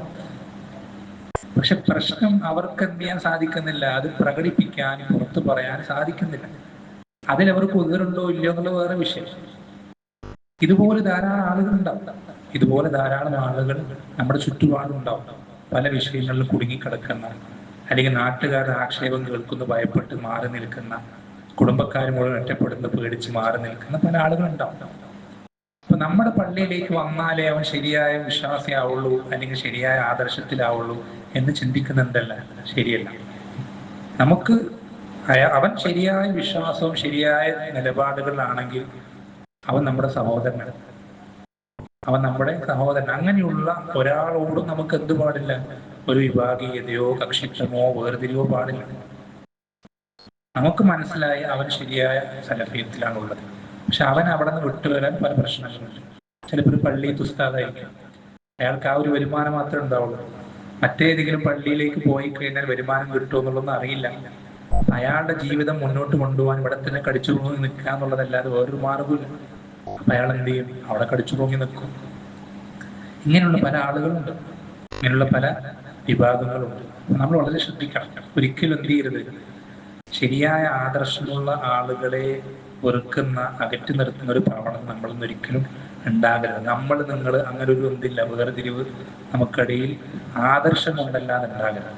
ശരിയായ മനഹജ് കൊണ്ടല്ലാതെ മറ്റൊന്നുകൊണ്ടും ഉണ്ടാകരുത്. ശരിയായ ആദർശമുള്ളവനാണെങ്കിൽ നമ്മളിൽപ്പെട്ടവരാണ്, ശരിയായ മനഹജുള്ളവനാണെങ്കിൽ നമ്മളിൽപ്പെട്ടവരാണ്. ഈ ഒരു വേർതിരിവ് നമ്മൾ ഒരിക്കലും എന്തുണ്ടാവുന്നുണ്ട്? നമ്മുടെ പരമാവധി ആളുകളെ കൂട്ടിപ്പിടിക്കാനോ ഒന്നിച്ചു നിർത്താനോ നോക്കണ്ട. ശരിയായ ഹക്കിലാണെങ്കിൽ അവൻ നമ്മുടെ ആളാണ്, ശരിയായ ആദർശത്തിലാണെങ്കിൽ നമ്മുടെ ആളാണ്. മറ്റൊന്നും നമ്മൾ എന്ത് ചെയ്യാൻ പാടില്ല. അവരുമായിട്ട് ഒന്നിക്കാനോ അവരെ ചേർത്ത് നിർത്താനോ നമുക്ക് തടസ്സമാകാൻ പാടില്ല. അതേപോലെ തന്നെ ശ്രദ്ധിക്കേണ്ട ഈ ദഅവത്തിന്റെ ശുറൂത്തുകളിൽപ്പെട്ട മറ്റൊരു പ്രധാനപ്പെട്ട വിഷയമാണ് കൃത്യമായ അറിവിന്റെ അടിസ്ഥാനത്തിലായിരിക്കണം നമ്മുടെ ദഅവത്ത്. കൃത്യമായ അറിവിന്റെ അടിസ്ഥാനത്തിലായിരിക്കണം നമ്മുടെ. നമുക്ക് കൃത്യമായി ഉറപ്പായിട്ട് അറിയുന്ന കാര്യങ്ങൾ, യാതൊരു സംശയമില്ലാത്ത വിഷയം, ഇത് മാത്രമേ നമ്മൾ എന്ത് ചെയ്യാവൂ? മറ്റുള്ളവർക്ക് പറഞ്ഞു കൊടുക്കാവൂ. നമുക്ക് അള്ളാഹുവിനെ പറ്റി അറിയാം, അള്ളാഹുവിനെ എല്ലാത്തിനും സൃഷ്ടാവെന്നറിയാം, അവൻ ഈ ജീവിതത്തിന് ശേഷം മരണം നിശ്ചയിച്ചിട്ടുണ്ട് നമുക്കറിയാം, സ്വർഗനരകങ്ങൾ നിശ്ചയിച്ചിട്ടുണ്ട്, ഉയർത്തെഴുന്നേൽപ്പ് നിശ്ചയിച്ചിട്ടുണ്ട്.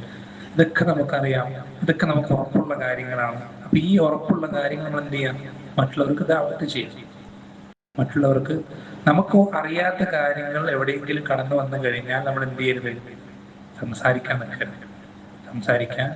നിൽക്കരുത്. അറിയുന്ന കാര്യങ്ങൾ മാത്രം സംസാരിച്ച്, അറിയുന്ന കാര്യങ്ങളിലേക്ക് മാത്രം ദഅവത്ത് ചെയ്യും. അതേപോലെ തന്നെ മറ്റൊരു പ്രധാനപ്പെട്ട വിഷയം എന്ത്? നമ്മൾ ആരെയാണ് ദഅവത്ത് ചെയ്യുന്നത് എന്നുള്ള കൃത്യമായ അറിവ് നമ്മൾക്ക് ഉണ്ടായിരിക്കുക എന്നുള്ള വളരെ പ്രധാനപ്പെട്ട കാര്യം.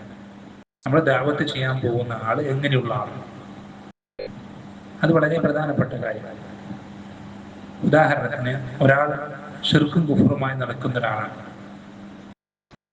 അയാളെ നമ്മൾ നിസ്കരിക്കാൻ ക്ഷണിക്കുന്നത് കൊണ്ട് എന്തെങ്കിലും കാര്യമുണ്ടോ? അയാൾ നിസ്കരിച്ചുകൊണ്ട് എന്തെങ്കിലും കാര്യമുണ്ടോ? ഇല്ല. അയാളുടെ ശിർക്കും കുഫറും അയാൾ ഒഴിവാക്കാത്തിടത്തോളം അയാൾ നിസ്കരിച്ചത് കൊണ്ടോ മറ്റെന്തെങ്കിലും ഇബാദത്തുകൾ ചെയ്തത് കൊണ്ടോ അത് അയാൾക്ക് ഉപകരിക്കുകയില്ല. എന്ന് വെച്ചാൽ നമ്മൾ എന്താണ്, ആരോടാണ് പറയേണ്ടത്, എന്താണ് പറയേണ്ടത് എന്ന കൃത്യമായ ധാരണ നമുക്ക് വേണം. എല്ലാ കാര്യങ്ങളും എല്ലായിടത്തും പറയാനുള്ളതല്ല.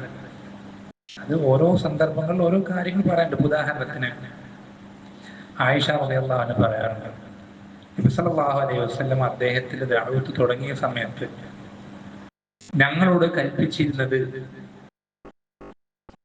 നിങ്ങൾ ലാ ഇലാഹ ഇല്ലല്ലാഹ് പറയണം. തൗഹീദ് സംബന്ധിച്ചും പരലോകത്തെ സംബന്ധിച്ചും സ്വർഗനരകങ്ങളെ സംബന്ധിച്ചും ഒക്കെയാണ്. കാരണം അതിലൊന്നും വിശ്വാസമില്ലാത്ത ആളുകളെ. അതിലൊക്കെ വിശ്വസിച്ചു കഴിഞ്ഞപ്പോഴാണ് എന്ത് പറഞ്ഞത്? നിങ്ങൾ മദ്യം കഴിക്കരുത്, വ്യഭിചരിക്കരുത്, മോഷ്ടിക്കരുത് എന്നൊക്കെ കൽപ്പിക്കുന്നത് ഇതിൽ വിശ്വാസമുള്ള ആളുകളോട്. കാരണം എന്താ? ഇതിൽ വിശ്വാസമില്ലാത്ത ആളുകളത് കൽപ്പിച്ചാൽ ഒന്നാമത് അത് നടക്കാൻ പോകുന്നില്ല, ഒന്നാമത് ഒഴിവാക്കുക. രണ്ടാമത് അവർ ഒഴിവാക്കിയാലും അത് അവർക്ക് എന്ത് ചെയ്യില്ല? ഉപകരിക്കുകയില്ല. അപ്പൊ നമ്മൾ ആരെയാണ് ദഅവത്ത് ചെയ്യാൻ പോകുന്നത്, അവരുടെ അവസ്ഥകളെ സംബന്ധിച്ച് കൃത്യമായ ധാരണ വേണ്ടതുണ്ട്. അതേപോലെ തന്നെ നമ്മൾ എന്ത് ചെയ്യാം? ഏറ്റവും എളുപ്പമുള്ള വഴി, ഓരോരുത്തർക്കും എഫക്റ്റ് ആകുന്ന ഏറ്റവും എളുപ്പമുള്ള വഴിയുണ്ട്. ആ വഴിയാണ് നമ്മൾ എന്ത് ചെയ്യേണ്ടത്?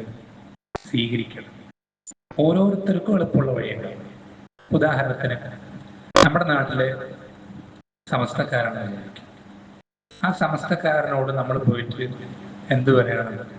മുഹമ്മദ് അബ്ദുൽ വഹാബ് കിതാബ് തൗഹീദ് ഇങ്ങനെ പറഞ്ഞിട്ടുണ്ട്, അല്ലെങ്കിൽ ഷെയ്ഖുൽ ഇസ്ലാം ഇബ്നു തൈമിയ്യ ഇങ്ങനെ പറഞ്ഞിട്ടുണ്ടെന്ന് പറഞ്ഞാൽ കേൾക്കുന്ന പാതി കേൾക്കാത്ത പാതി എന്ത് ചെയ്യും? അവൻ നമ്മളെ ആട്ടി ഓടിക്കും. അതേ സന്ദർഭത്തിൽ ആ പറഞ്ഞ വിഷയം അതേ വിഷയം തന്നെ, അത് അവരൊരിക്കലും അവരുടെ പോക്കറ്റിൽ നിന്ന് എടുത്തു കൊണ്ടുവന്ന കാര്യമൊന്നുമല്ല, മുൻഗാമികൾ പറഞ്ഞ കാര്യം തന്നെ. അപ്പൊ ആ കാര്യം അവർ പറഞ്ഞ അതേ വിഷയം തന്നെ മുൻഗാമികൾ പറഞ്ഞ എന്ത് ചെയ്യുക? അവർ കാണിച്ചു കൊടുക്കാം. മുഹമ്മദ് അബ്ദുൽ വഹാബ് പറഞ്ഞു എന്ന് പറയണ്ട, ഇബ്നു തൈമിയ്യ പറഞ്ഞു എന്ന് പറയണ്ട. ഇമാം ഷാഫിഈ റഹിമഹുല്ലാഹ് കണ്ടോ, അദ്ദേഹം പറയുന്നത് എങ്ങനെയാണ്?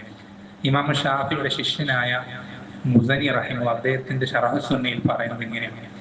ഇമാം ഷാഫിയുടെ കൂട്ടുകാരനായ ഹുമൈദ് റഹിമഹുല്ലാഹ് അദ്ദേഹത്തിന് ഉസൂലുസ് സുന്നയിൽ പറയുന്നത് ഇങ്ങനെയാണ് എന്ന് പറഞ്ഞ് നമ്മൾ കാണിച്ചു കൊടുത്തു കഴിഞ്ഞാൽ, ഇമാമിങ്ങളെ ആദരിക്കുന്ന മഹത്തുക്കളോട് മഹബത്തുള്ള ആളുകൾ ഉണ്ടാവും, സാധാരണ ആളുകൾ. അവരെന്ത് ചെയ്യും? അവർക്ക് മാറ്റുണ്ടാവും, അവർക്കതിൽ മാറ്റുണ്ടാവും.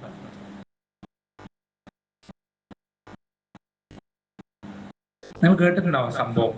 ഇമാം ബുഖാരി റഹിമഹുള്ളയുടെ ഗ്രന്ഥം പഠിപ്പിക്കുന്ന ഒരു പണ്ഡിതൻ, മുഹദ്ദിസ്, ഇന്ത്യയിൽ ഒരു 2 നൂറ്റാണ്ട് മുമ്പ് മരണപ്പെട്ടു ഒരു വലിയൊരു പണ്ഡിതൻ. ആ പണ്ഡിതന്റെ സദസ്സിൽ വന്നിരിക്കാറുണ്ടായിരുന്ന ഒരു ശിഷ്യൻ, അദ്ദേഹം ഹജ്ജിന് വേണ്ടി എന്ത് ചെയ്യണം? മക്കയിലേക്ക് പോവാം. മക്കയിൽ പോയി ഹജ്ജ് കഴിഞ്ഞ് വരുന്ന സമയത്ത് ആ നാട് എന്ത് ചെയ്തിട്ട് മുഹമ്മദ് അബ്ദുൽ വഹാബ് റഹിമഹുല്ലാഹ് കീഴ്പ്പെടുത്തിയിട്ടുണ്ട്, പക്ഷെ അദ്ദേഹത്തിന്റെ നിയന്ത്രണത്തിന്റെ കീഴിലായിട്ടുണ്ട്. അപ്പൊ അവിടെ പോയി നേരിട്ട് കാണുമ്പോൾ അദ്ദേഹത്തിന് മനസ്സിലായി ഇദ്ദേഹം തൗഹീദിന്റെ സ്ഥാപകനാണ്. തൗഹീദ് സ്ഥാപിക്കാൻ, സുന്നത്ത് പ്രചരിപ്പിക്കാൻ വേറൊന്നല്ല അദ്ദേഹത്തിന്റെ ലക്ഷ്യം. അദ്ദേഹം നേരിട്ട് പോയി കണ്ടപ്പോൾ മനസ്സിലായി. ഇദ്ദേഹം ആ കാര്യങ്ങളൊക്കെ കണ്ട് നേരിട്ട് വീക്ഷിച്ച് ആ കിതാബ് തൗഹീദ് മറ്റുള്ള ഗ്രന്ഥങ്ങളൊക്കെ വായിച്ച് അതിന്റെ കുറച്ച് കോപ്പികൾ എന്ത് ചെയ്യണം? നാട്ടിലേക്ക് കൊണ്ടുവരണം.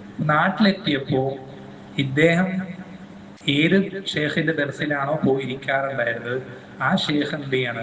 മുഹമ്മദ് അബ്ദുൽ വഹാബ് റഹിമഹുള്ളയെ പറ്റി പല തെറ്റിദ്ധാരണകളും കേട്ടിട്ട്, കള്ളപ്രചരണങ്ങൾ കേട്ടിട്ട് എന്ത് ചെയ്യണം? ഇദ്ദേഹത്തിന്റെ നിലപാടിന് മൊത്തം, അദ്ദേഹം തൗഹീദുള്ള ആൾ തന്നെയാണ്, തൗഹീദിനെ ഇഷ്ടപ്പെടുന്ന, സുന്നത്തിനെ ഇഷ്ടപ്പെടുന്ന ആൾ തന്നെയാണ്.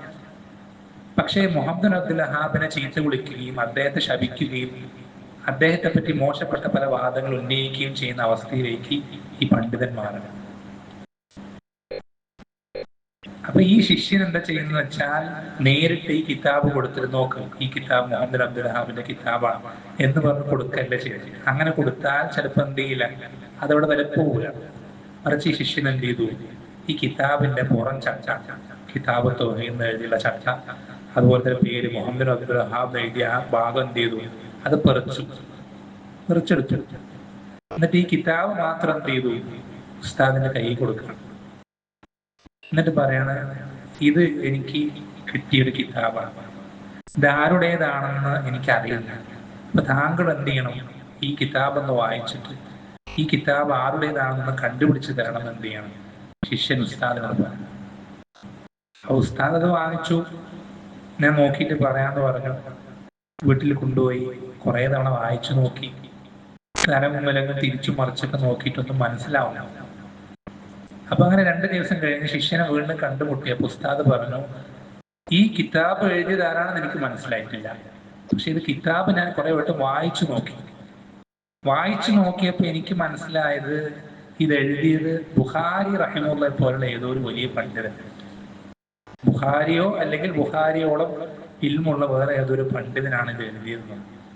അപ്പൊ ശിഷ്യൻ പറഞ്ഞു, നിങ്ങൾ എല്ലാ മജ്‌ലിസുകളിലും ചീത്ത വിളിക്കാറുള്ള, ശപിക്കാറുള്ള മുഹമ്മദ് അബ്ദുൽ വഹാബ് റഹിമഹുള്ളയാണ് ഈ കിതാബ് എഴുതിയത്. അതോടുകൂടി ആ ചീത്തവിളി അവസാനിച്ചു. നമുക്ക് ഏറ്റവും എളുപ്പത്തിൽ ആ ഒരു ലക്ഷ്യത്തിലേക്ക് എത്താൻ, ആ തെറ്റിദ്ധാരണ നീക്കി കൊടുക്കാൻ, ഹക്ക് ബോധ്യപ്പെടുത്തി കൊടുക്കാൻ പല വഴികളുണ്ടാവും. ആ വഴികളാണ് നമ്മൾ എന്ത് ചെയ്യേണ്ടത്? സ്വീകരിക്കേണ്ടത്.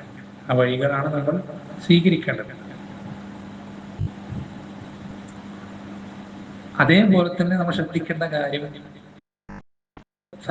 പണ്ഡിതന്മാര് പറഞ്ഞു, ലാ തുഖാലിഫിൽ അവാമ ഇല്ലാ ഫി ഹറാം, ലാ തുഖാലിഫിൽ അവാമ ഇല്ലാ ഫി ഹറാം. ഹറാമായിട്ടുള്ള കാര്യങ്ങളിലല്ലാതെ എന്ത് ചെയ്യരുത്, സാധാരണക്കാരോട് നിങ്ങൾ എതിരാകരുത്. ദഅവത്ത് ചെയ്യുമ്പോൾ വളരെ ശ്രദ്ധിക്കേണ്ട വിഷയം. സാധാരണക്കാരെങ്ങനെയാണോ ഉള്ളത്, അവരുടെ രീതികൾ, മൊത്തത്തിൽ അവരുടെ നാട്ടു നടപ്പുകൾ, കാര്യങ്ങളൊക്കെ ഉണ്ടാവുമല്ലോ, അതിൽ ഹറാമായിട്ടുള്ളതിലല്ലാത്ത ബാക്കി ഒരു കാര്യത്തിൽ നിങ്ങൾ എന്ത് ചെയ്യരുത്, അവരോട് എതിരാകരുത്. അവർക്ക് തോന്നണം ഇവർ നമ്മൾപ്പെട്ടവരാണ്, നമ്മുടെ കൂട്ടത്തിലുള്ളവരാണ്. നമ്മളെ കാണുമ്പോൾ സാധാരണക്കാർ തോന്നരുത് ഇവൻ ഏതോ ഒരു വിഭാഗത്തിൽപ്പെട്ടവൻ, ഇവൻ ഏതോ ഒരാളാണ് എന്ന് തോന്നരുത്. അങ്ങനെ തോന്നുമ്പോൾ തന്നെ എന്ത് ചെയ്യും, നമ്മൾ മറ്റൊരു കണ്ണിലൂടെ കാണും. അപ്പൊ അതെന്ത് ചെയ്യും, ദഅവത്തിനെ ബാധിക്കും. നമ്മൾ മറ്റൊരു കണ്ണിലൂടെ കാണുമ്പോൾ മറ്റേതൊരു വിഭാഗമാണ് എന്ന് തോന്നുന്നൊരവസ്ഥ വരുമ്പോൾ അത് ദഅവത്തിനെ എന്ത് ചെയ്യും, സാരമായി ബാധിക്കും. ആളുകൾ പലപ്പോഴും പലതും പറയും. നമ്മളെ എതിർത്ത് നിൽക്കുന്ന ബിദഅത്തിന്റെ കക്ഷികൾ നമ്മളെ പറ്റി പലതും പറയും. അവന് തീവ്രവാദിയാണ്, ദമ്മാജിയാണ്, അഹിമാരാണ്, ഷുറൂത്തികളാണ്, പല പേരുകളും നമ്മളെ പറ്റി പറയും. പക്ഷേ ആ പറയുന്നതിനേക്കാൾ എഫക്റ്റ് നമ്മുടെ പ്രവർത്തനങ്ങളുണ്ടാവും. നമ്മുടെ പ്രവർത്തനങ്ങളുണ്ടാവും. നമ്മൾ പരമാവധി അവരുടെ കൂടെ എല്ലാ കാര്യവും, ഹറാമല്ലാത്ത എല്ലാ വിഷയങ്ങളിലും നമ്മൾ അവരെ പോലെ തന്നെയാണെന്ന് അവർ കാണുമ്പോൾ അവർക്ക് മനസ്സിലാവും, അവർ പറയുന്ന പോലൊന്നല്ല, അവർ പറയുന്ന ഒരു പ്രത്യേക വിഭാഗമൊന്നുമല്ല എന്നെന്ത് ചെയ്യും, അവർക്ക് മനസ്സിലാവും. ഇപ്പോ നമ്മളെ പറ്റി പറയുന്ന ആക്ഷേപമാണ് എന്താ, മുസ്ലിമീങ്ങളെ കണ്ടു കഴിഞ്ഞാൽ ചിരിക്കൂല, ആ മുസ്ലിമീങ്ങളോട് എന്ത് ചെയ്യില്ല, വളരെ ഒരിക്കലും ഇടപാടുകൾ നടത്തൂല, മുആമലത്തും നടത്തൂല, എപ്പോഴും എന്ത് ചെയ്യും, വളരെ മോശപ്പെട്ട അവരുടെ കൂട്ടത്തിലുള്ള ആളുകളോട് മാത്രം സലാം പറയുക, കണ്ടാൽ മിണ്ടാ, ചിരിക്കുക, അവരുടെ പള്ളിയിൽ വരുന്ന ആളുകൾ, ഇങ്ങനെയൊക്കെ ആളുകൾ നമ്മളെ പറ്റി പറഞ്ഞ് പരത്തുമ്പോൾ അതൊക്കെ അവിടെ നടന്നോട്ടെ, അത് വേറെ വിഷയം. നമ്മുടെ പ്രവർത്തനങ്ങൾ അതുപോലെ ആകാതിരുന്നു കഴിഞ്ഞാൽ ആളുകൾ എന്ത് ചെയ്യുമ്പോൾ സ്വാഭാവികമായിട്ടും സ്വാധീനം ഉണ്ടാക്കും. ആളുകൾ സ്വാഭാവികമായിട്ടും സ്വാധീനം ഉണ്ടാക്കും. നമ്മൾ അങ്ങനെയൊന്നും അല്ല, ആളുകൾക്ക് നമ്മുടെ പ്രവർത്തനങ്ങൾ കൊണ്ട് എന്ത് ചെയ്യും, ബോധ്യപ്പെടും. അപ്പൊ വളരെയധികം എന്ത് ചെയ്യണം, നമ്മുടെ എന്താ പറയാ, പരമാവധി ഹറാമാകാത്ത കാര്യങ്ങളിൽ, ഹറാമാകാത്ത കാര്യം, ഇത് ചില ആളുകൾ ഇത് മനസ്സിലാക്കാൻ നേരെ തിരിച്ചാണ്. ഒക്കെ നാട്ടുകാരെ പോലെ, അവരുടെ താടി ഉണ്ടാവില്ല, വസ്ത്രധാരണം ഉണ്ടാവില്ല, നെയ്യാണിക്കാരുടെ വസ്ത്രം എല്ലാം ഒന്നും ഉണ്ടാവില്ല, മൊത്തം നാട്ടുകാരെ പോലെ തന്നെ ആവും. അങ്ങനെ നാടോടുമ്പോൾ നടുവോടാനെല്ലാം പറയും. ഹറാമായ കാര്യങ്ങളിൽ നമ്മൾ ഒരിക്കലും ആർക്കും വിട്ടുകൊടുക്കരുത്. അവിടെ ഒരു മസ്ലഹത്ത് നമ്മൾ എന്ത് ചെയ്യേണ്ടത്, പരിഗണിക്കേണ്ടതില്ല. താടി നമ്മൾ വെട്ടാനോ വടിക്കാനോ നിൽക്കേണ്ടതില്ല. വസ്ത്രം നെയ്യാണിക്ക് താഴെ താഴ്ത്താനോ ഒന്നും നിൽക്കേണ്ടതില്ല. ഹറാമാകാത്ത വിഷയങ്ങളിൽ ഒരു വിട്ടുവീഴ്ചയ്ക്ക് നമ്മൾ തയ്യാറാകേണ്ടതില്ല. എന്നാൽ ബാക്കിയുള്ള കാര്യങ്ങൾ പരമാവധി എന്ത് ചെയ്യണം, വിട്ടുകൊടുക്കണം. പരമാവധി നമ്മൾ സാധാരണക്കാരുടെ എതിരാകാതിരിക്കാൻ പരമാവധി ശ്രദ്ധിക്കണം. ഉദാഹരണത്തിന് എന്താ പറയാ, പെരുന്നാൾ ആഘോഷിക്കുന്ന വിഷയം മനസ്സിലാൻ വേണ്ടി പറയാം. പെരുന്നാൾ ആഘോഷിക്കുക, ആ മസാല എന്തോ ആയിക്കോട്ടെ, മസാല രണ്ടഭിപ്രായമുണ്ട്, ഇജ്തിഹാദി മസാല, അതൊക്കെ അവിടെ നിൽക്കട്ടെ. നമ്മൾ നാട്ടുകാരെല്ലാവരും ഒരു ദിവസം പെരുന്നാൾ ആഘോഷിക്കുമ്പോൾ ഇവിടെ ഈ പള്ളി മാത്രം വേറെ ദിവസം പെരുന്നാൾ ആഘോഷിക്കാൻ വിചാരിക്കും. പിന്നെ ഈ സാധാരണക്കാരെ നാട്ടുകാരിൽ ആരെങ്കിലും പിന്നെ ഈ പള്ളിക്ക് വരും? നിസ്കരിക്കാൻ പോലും പിന്നെ വരൂല. നിസ്കരിക്കാൻ പോലും പിന്നെ ഈ പള്ളിക്ക് വരൂല. അവര് വേറെ ഏതോ വിഭാഗമാണെന്ന് പറയും. അവര് വേറെ ഏതോ ഒരു വിഭാഗമാണെന്ന് പറയും. നമ്മൾ നാട്ടുകാരുടെ കൂടെ പെരുന്നാൾ ആഘോഷിച്ചാൽ ഹറാമൊന്നും ആവൂലല്ലോ? ആകുമോ? ഒരിക്കലാവൂല. സൗദിയുടെ കൂടെയാണ് ആഘോഷിക്കേണ്ടത്, അതാണ് ഏറ്റവും കൃത്യമായ കണക്ക് എന്ന് പറയുന്ന ആ പണ്ഡിതന്മാർ പോലും നാട്ടുകാരുടെ കൂടെ ആഘോഷിച്ചാൽ ഹറാമാകുമെന്ന് പറഞ്ഞിട്ടുണ്ടോ? ഇല്ല. ഹറാമാകാത്തിടത്തോളം നമ്മൾ എന്ത് ചെയ്യും, നാട്ടുകാർക്ക് എതിരാവാതിരിക്കുക. അതാണ് ദഅവത്തിൽ ഏറ്റവും കൂടുതൽ ശ്രദ്ധിക്കേണ്ട കാര്യം. ദഅവത്തിൽ ഏറ്റവും കൂടുതൽ ശ്രദ്ധിക്കേണ്ട കാര്യം. അപ്പൊ നമ്മൾ ഒരിക്കലും ഹറാമല്ലാത്ത കാര്യങ്ങളിൽ കടുംപിടുത്തം പിടിക്കാതെ, വാശി പിടിക്കാതെ നമ്മൾ മുന്നോട്ട്. അതേപോലെ ശ്രദ്ധിക്കേണ്ട വിഷയമാണ് ഇജ്തിഹാദിയായ മസാലകളിൽ എന്ത് ചെയ്യുന്നത്, ഒരിക്കലും കടുംപിടുത്തം കാണിക്കുന്നത്. ഇജ്തിഹാദിയ മസാലകൾ ഒരിക്കലും ഇജ്തിഹാദിയായ മസലകൾ പറഞ്ഞിട്ട് നമ്മൾ ഒരിക്കലും എന്ത് ചെയ്യരുത്, ആളെ കൂട്ടാൻ നിൽക്കരുത്. ഇജ്തിഹാദിയായ മസലകൾ പറഞ്ഞിട്ട് ഒരിക്കലും നമ്മൾ എന്ത് ചെയ്യരുത്, ആളെ കൂട്ടാൻ നിൽക്കരുത്. അവൻ കണ്ടോ ദാവത്തിൽ ഫോട്ടോഗ്രാഫി ഉപയോഗിക്കുന്നുണ്ട്, ഫോട്ടോഗ്രാഫി ഹറാമല്ലേ, അതുകൊണ്ട് അവന്റെ ദാവത്ത് ശരിയായ ദാവത്തല്ല എന്ന് പറഞ്ഞിട്ട് നമ്മൾ ഒരിക്കലും എന്ത് ചെയ്യരുത്, ആളുകളെ കൂട്ടാൻ നിൽക്കരുത്. അതൊരിക്കലും നിലനിൽക്കുന്ന ദാവത്തല്ല. ഇജ്തിഹാദിയായ മസലകൾ പറഞ്ഞിട്ട് നമ്മൾ ആളുകളെ കൂട്ടാൻ തുടങ്ങിക്കഴിഞ്ഞാൽ അതിനധികം ആയുസ് ഉണ്ടാവില്ല, നിലനിൽപ്പുണ്ടാവില്ല, അതിനധികം നിലനിൽപ്പുണ്ടാവില്ല. നമുക്ക് പെട്ടെന്ന് ആളുകൾ തെറ്റിദ്ധരിപ്പിക്കാനും കണ്ണിൽ പൊടിയിടാനും ആവേശഭരിതരാക്കാനും സഹായിക്കുന്നത് മാറ്റി നിർത്തി കഴിഞ്ഞാൽ വലിയ കാര്യമായി നിലനിൽക്കുന്ന റിസൾട്ടൊന്നും അതിനുണ്ടാവില്ല. കൃത്യമായ ഹറാമാണ് എന്ന് നസ്സോ ഇജ്മാ വന്നിട്ടുള്ള വിഷയങ്ങൾ നമ്മൾ എന്ത് ചെയ്യാം, എതിർക്കുക. അങ്ങനെ അല്ലാത്ത വിഷയങ്ങൾ പരമാവധി വിശാലത കാണിക്കുക. അങ്ങനെ അല്ലാത്ത വിഷയങ്ങൾ പരമാവധി വിശാലത കാണിക്കുക. നമുക്കത് ഇഷ്ടമുണ്ടോ ഇല്ലയോ എന്നുള്ളതിന്റെ വിഷയം, നമുക്കത് ഇഷ്ടമുണ്ടോ ഇല്ലയോ എന്നുള്ളതല്ല വിഷയം. നമ്മൾ എന്ത് ചെയ്യാം, എതിർക്കുമ്പോ വിമർശിക്കുമ്പോ കൃത്യമായി നസ്സോ ഇജ്മാവോ വന്നിട്ടുണ്ടെങ്കിൽ മാത്രം എന്ത് ചെയ്യാൻ, എതിർക്കാനും വിമർശിക്കാനും നിൽക്കാം, എതിർക്കാനും വിമർശിക്കാനും നിൽക്കാം. അപ്പൊ വളരെ എന്ത് ചെയ്യാ, എന്താ പറയാ, അങ്ങേയറ്റം ശക്തമായ നസ്സോ ഇജ്മാവോ വന്നിട്ടുള്ളതല്ലാത്ത കാര്യങ്ങളിൽ വിമർശനങ്ങൾ കുറയ്ക്കുക. ഒരു എന്താ പറയാ, ഒരു സംഘമായി നിലനിൽക്കുന്ന ഏറ്റവും പ്രധാനപ്പെട്ട കാര്യം എന്താണെന്ന് അറിയുമോ, അവർക്കിടയിലുള്ള വിമർശനങ്ങൾ കുറയാൻ തുടങ്ങും. അവർക്കിടയിലുള്ള വിമർശനങ്ങൾ, അതിനർത്ഥം തെറ്റ് കണ്ടാൽ മിണ്ടാതിരിക്കണമെന്നല്ല. കൃത്യമായി നസ്സ് കൊണ്ടും ഇജ്മാ കൊണ്ടും തെറ്റാണെന്ന് ബോധ്യപ്പെട്ട കാര്യങ്ങളാണെങ്കിൽ എന്ത് ചെയ്യാം, വിമർശിക്കാം. അങ്ങനെ അല്ലാത്ത കാര്യങ്ങൾ പരമാവധി എന്ത് ചെയ്യാം, നമുക്കിഷ്ടമില്ലെങ്കിലും വിട്ടുകൊടുക്കുക, നമുക്കിഷ്ടമില്ലെങ്കിലും വിട്ടുകൊടുക്കാം. ഉദാഹരണത്തിന് ഇവിടെ പള്ളിയിലെ ഖിബില ചെറുതായിട്ടൊന്ന് അങ്ങോട്ടോ ഇങ്ങോട്ടോ ചെരിയുന്നത് അനുവാദമുണ്ട് ഇല്ല എന്ന് പറയുന്ന അഭിപ്രായമുണ്ട്, രണ്ട് അഭിപ്രായങ്ങളുണ്ട്. അപ്പോൾ ഇവിടുത്തെ സൗകര്യം പരിഗണിച്ചിട്ട് ചെറിയൊരു ചരിവ്, ചെറിയ കുറച്ച് ഡിഗ്രി, കുറച്ച് കൂടുതൽ സ്വത്ത് നിൽക്കാനും മറ്റുള്ളവർക്ക് ബുദ്ധിമുട്ടില്ലാതിരിക്കാനും വേണ്ടി കുറച്ചൊന്ന് ചരിച്ച് നിർത്തിയെന്ന് വിചാരിക്കും. അപ്പൊ നമ്മൾ പറയണേ അത് ശരിയാവില്ല, കൃത്യം അതേ ആംഗിളിൽ തന്നെ ഒരു ഡിഗ്രി പോലും തെറ്റാതെ ശരിക്കും കൃത്യം അങ്ങനെ തന്നെ ആക്കണം എന്ന് നമ്മൾ പറഞ്ഞ് പ്രശ്നമാക്കേണ്ടതില്ല. അങ്ങനെ പ്രശ്നമാക്കേണ്ടതില്ല. രണ്ടു ഭാഗത്തും ശക്തമായ തെളിവുകളുടെ വിഷയമാണെങ്കിൽ പ്രശ്നമാക്കേണ്ടതില്ല. അതേപോലെ തന്നെ സ്വഫ് വേറെയാണെന്ന് വേർതിരിക്കാനുള്ള വരകൾ അത് ബിദഅത്താണെന്നും അല്ലെന്നുള്ള അഭിപ്രായ വ്യത്യാസമുണ്ട്. സ്വഫ് പ്രത്യേകം വേർതിരിക്കാൻ ഇങ്ങനെയുള്ള ചെറിയ ചെറിയ വിഷയങ്ങളിലൊക്കെ നമ്മൾ തർക്കിക്കാൻ എന്തായിരിക്കും അവസ്ഥ. അതേപോലെ തന്നെ ശ്രദ്ധിക്കേണ്ട വിഷയമാണ്, മറ്റുള്ളവർക്ക് പ്രയാസമുണ്ടാകുന്ന കാര്യങ്ങൾ ഒരിക്കലും എന്ത് ചെയ്യരുത്, ഒരു സുന്നത്തും നമ്മൾ നടപ്പിലാക്കരുത്. മറ്റുള്ളവർക്ക് ബുദ്ധിമുട്ടുണ്ടാകുന്ന ഒരവസ്ഥ ഉണ്ടായിരിക്കെ നമ്മൾ എന്ത് ചെയ്യരുത്, സുന്നത്തുകൾ ഹറാമ് ചെയ്തുകൊണ്ട്, ഹറാമാണ് മറ്റുള്ളവർ ബുദ്ധിമുട്ടിക്കാം, ഒരു ഹറാമ് ചെയ്തുകൊണ്ട് നമ്മൾ എന്ത് ചെയ്യരുത്, സുന്നത്തുകൾ നടപ്പിലാക്കാൻ നിൽക്കരുത്. പല ആളുകളും മുമ്പ് കണ്ടിട്ടുണ്ട്, കേരളത്തിൽ നടന്ന സംഭവം ചെരുപ്പിട്ട് നിസ്കരിക്കൽ സുന്നത്താണ്, വെറും സുന്നത്തല്ല, സുന്നത്തിന് മുഅക്കദയാണ്, പ്രോത്സാഹിപ്പിക്കപ്പെട്ട സുന്നത്ത്. ജൂത നസാറാക്കളോട് എതിരാകുന്ന വിഷയം പറഞ്ഞ് വിശദാശം എന്ത് ചെയ്യുന്നത്, പ്രത്യേകം നമ്മളെ പ്രോത്സാഹിപ്പിക്കുന്നുണ്ട് ചെരുപ്പിട്ട് നിസ്കരിക്കാൻ. അവർ ചെരുപ്പിട്ട് നിസ്കരിക്കാറില്ല, നിങ്ങൾ അങ്ങനെ ചെയ്യണം. ഇത് കേട്ടിട്ട് എന്ത് ചെയ്തു, ചില ആളുകൾ പള്ളിയിൽ, ഇതുപോലത്തെ ഒരു പള്ളിയിൽ പുറത്ത് അങ്ങനെ ഇട്ടിട്ട് വരുന്നത് അതേ ചെരുപ്പിട്ടിട്ട് എന്ത് ചെയ്യണം, നേരെ പള്ളിയിലേക്ക് കയറാം. നമ്മുടെ നാടെന്നൊക്കെ പറഞ്ഞാൽ ചെരുപ്പിട്ടിട്ട് വന്നാൽ ചെരുപ്പൂരി കാല് കഴുകാതെ കയറിയാൽ പോലും പ്രശ്നം ഉണ്ടാക്കുന്ന പള്ളികളെ നാടാണ് നമ്മുടെ നാട്. ആ നാട്ടിലേക്ക് ഈ ഇതേ ചെരുപ്പിട്ടിട്ട് കയറി നിസ്കരിച്ച് അങ്ങനെ ഉണ്ടാവും.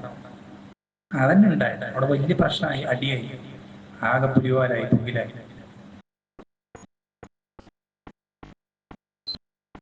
അതേപോലെ തന്നെ നമ്മുടെ ആളുകൾ ഇപ്പോഴും ചെയ്യുന്നൊരു വിഷയമാണ് എന്ത്, പല ആളുകൾക്ക് അത് അറിയില്ല. സ്വഫ നിൽക്കുമ്പോൾ ഒരാൾ നമ്മൾ കാലടുപ്പിച്ച് ചേർത്ത് നിർത്തിയെന്ന് വിചാരിക്കാം. അപ്പൊ എന്ത് ചെയ്യും, മറ്റാൾ കാല് വലിച്ചു കഴിഞ്ഞാൽ പിന്നെയും ചേർത്തു, പിന്നെ അവൻ വലിച്ചാൽ പിന്നെയും ചേർത്ത്, അങ്ങനെ ചേർത്താൻ പാടില്ല. അങ്ങനെ ചേർത്താൻ പാടില്ല. നമ്മുടെ തൊട്ടപ്പുറത്ത് നിൽക്കുന്ന ഒരാൾ നമ്മൾ കാലടിപ്പിച്ച് വെക്കാന്നുള്ള സുന്നത്ത് പാലിക്കുന്നത് കൊണ്ട് അയാൾക്കത് ബുദ്ധിമുട്ടുണ്ടാകുന്ന, അയാളുടെ അറിവില്ലായ്മ കൊണ്ടായിരിക്കാം. പക്ഷെ അയാൾക്കത് ബുദ്ധിമുട്ടുണ്ടാകുന്ന മനസ്സിലായി കഴിഞ്ഞാൽ പിന്നെയും നമ്മൾ എന്ത് ചെയ്യരുത്? കാലടുപ്പിച്ച് വെക്കാൻ പാടില്ല. എന്ന് വെച്ചാൽ എപ്പോഴും ശ്രദ്ധിക്കേണ്ട ഒരു കാര്യം, ഒരാൾ ഒരു ഹറാമ് ചെയ്തുകൊണ്ട് നമ്മൾ ഒരിക്കലും എന്ത് ചെയ്യരുത്? ഒരു സുന്നത്ത് നടപ്പിലാക്കരുത്. നമ്മൾ മനഃപൂർവ്വം ഹറാമ് ചെയ്യല്ല, പക്ഷെ നമ്മൾ സുന്നത്ത് നടപ്പിലാക്കുമ്പോൾ ഒരു ഹറാം അവിടെ സംഭവിക്കും. അങ്ങനെ സംഭവിക്കുന്നുണ്ടെങ്കിൽ നമ്മൾ ഒരിക്കലും എന്ത് ചെയ്യരുത്? ആ സുന്നത്ത് നടപ്പിലാക്കരുത്. ആ സുന്നത്ത് നടപ്പിലാക്കരുത്. ഇങ്ങനെ ധാരാളം വിഷയങ്ങൾ എന്തിൽ വരുന്നുണ്ട്? ദഅവത്തുമായി ബന്ധപ്പെട്ട് കടന്നു വരുന്നുണ്ട്. ദഅവത്തുമായി ബന്ധപ്പെട്ട് കടന്നു വരുന്നുണ്ട്. ഈ ദഅവത്ത് നമ്മളിങ്ങനെ മുന്നോട്ട് പോകുമ്പോൾ ഏറ്റവും വലിയ പ്രതിസന്ധിയായിട്ട് വരിക മറ്റുള്ള മതസ്ഥരിൽ നിന്നുള്ള ബുദ്ധിമുട്ടുകളോ പ്രയാസങ്ങളല്ല. നമ്മുടെ ദീൻ ഇസ്ലാമിന്റെ ഉള്ളിലുള്ള മുസ്ലിമീങ്ങളുടെ കൂട്ടത്തിൽപ്പെട്ട ആളുകളിൽ നിന്നുള്ള പ്രശ്നങ്ങളാണ് ഏറ്റവും കൂടുതൽ വരിക. ഏറ്റവും കൂടുതൽ വരിക. അപ്പൊ നമ്മൾ ശ്രദ്ധിക്കേണ്ടത്, നമുക്ക് നമ്മുടെ കൂട്ടത്തിലേക്ക് കടന്നു വരുന്ന ആളുകൾക്ക് കൃത്യമായ ധാരണ ഉണ്ടാകണം. എന്തുകൊണ്ടാണ് നമ്മൾ വേറിട്ട് നിൽക്കുന്നത്? നമ്മൾ എന്തുകൊണ്ടാണ് ആ പള്ളിയിൽ തന്നെ പോയാൽ നമുക്ക് എന്താ പ്രശ്നം? ആ പള്ളിയിലെ തന്നെ ആളുകളായി നമുക്ക് അവരുടെ കൂട്ടത്തിൽ ഒരാളായി ഇഴുകി ചേർന്ന് കഴിഞ്ഞാൽ നമുക്ക് എന്താണ് പ്രശ്നമായിട്ട് വരാനുള്ളത് എന്നുള്ള കൃത്യമായ ബോധ്യം നമ്മുടെ ആളുകൾക്ക് ഉണ്ടാവണം. കൃത്യമായ ബോധ്യം. അവരും നമ്മളും തമ്മിലുള്ള വ്യത്യാസം എന്താണ് പലർക്കും ഇപ്പോഴും അറിയില്ല. വലിയ പ്രശ്നം അതാണ്. പലർക്കും ഇപ്പോഴും അറിയില്ല. ചില ആളുകൾ നമ്മൾ പറയുന്നത് കേട്ടിട്ടുണ്ടാവും, നമ്മൾ എന്താ പറയാ വീഡിയോ കൊണ്ട് ദാവത്ത് തുടങ്ങി, അതുകൊണ്ട് നിങ്ങൾ വിസ്തംകാരെ പോലെ. പക്ഷെ വിസ്തംകാരും നമ്മളും തമ്മിൽ ആകെയുള്ള വ്യത്യാസം ഫോട്ടോഗ്രാഫിയാണ് എന്ന് വിചാരിക്കുന്ന ആളുകൾ ഇപ്പോഴും ഉണ്ട്. നമ്മുടെ പല സ്ഥാപനങ്ങൾക്കും വേണ്ടി പല സാമ്പത്തിക സഹായങ്ങൾ അന്വേഷിച്ചുള്ള പിരിവുകൾ നടത്തുന്നത് അതൊക്കെ നിങ്ങൾ ചെയ്യുന്നില്ല. അപ്പൊ നിങ്ങളും വിസ്തംകാരും ഒരുപോലെയാണ്. പക്ഷെ എന്ത് കാരണം കൊണ്ടാണ് നമ്മൾ അവരിൽ നിന്ന് വേറിട്ട് നിൽക്കുന്നത് എന്ന് പലർക്കും അറിയുന്നില്ല. എന്താണ് അവർക്ക് പറ്റിയ മനഹജിയായ പിഴവെന്താണ്, അവർക്കുള്ള പ്രശ്നങ്ങൾ, അടിസ്ഥാന ഉസൂലിയായിട്ടുള്ള വിഷയങ്ങൾ എന്തൊക്കെയാണ് പലർക്കും അറിയുന്നില്ല. അങ്ങനെ അറിയാതെയാണ് മാറി വന്നു എന്ന് കഴിഞ്ഞാൽ അങ്ങനൊരു സമൂഹത്തിന് അധികം നിലനിൽപ്പുണ്ടാവില്ല. അല്ലേ? ഉമർ ഇബ്നുൽ ഖത്താബ് റളിയല്ലാഹു അൻഹു പറയാറുണ്ട്, ഇസ്ലാമിന്റെ പിരികൾ എന്ത് ചെയ്യും? ഓരോന്നോരോന്നായി അഴിഞ്ഞഴിഞ്ഞു പോകും. എങ്ങനെയാണെങ്കിൽ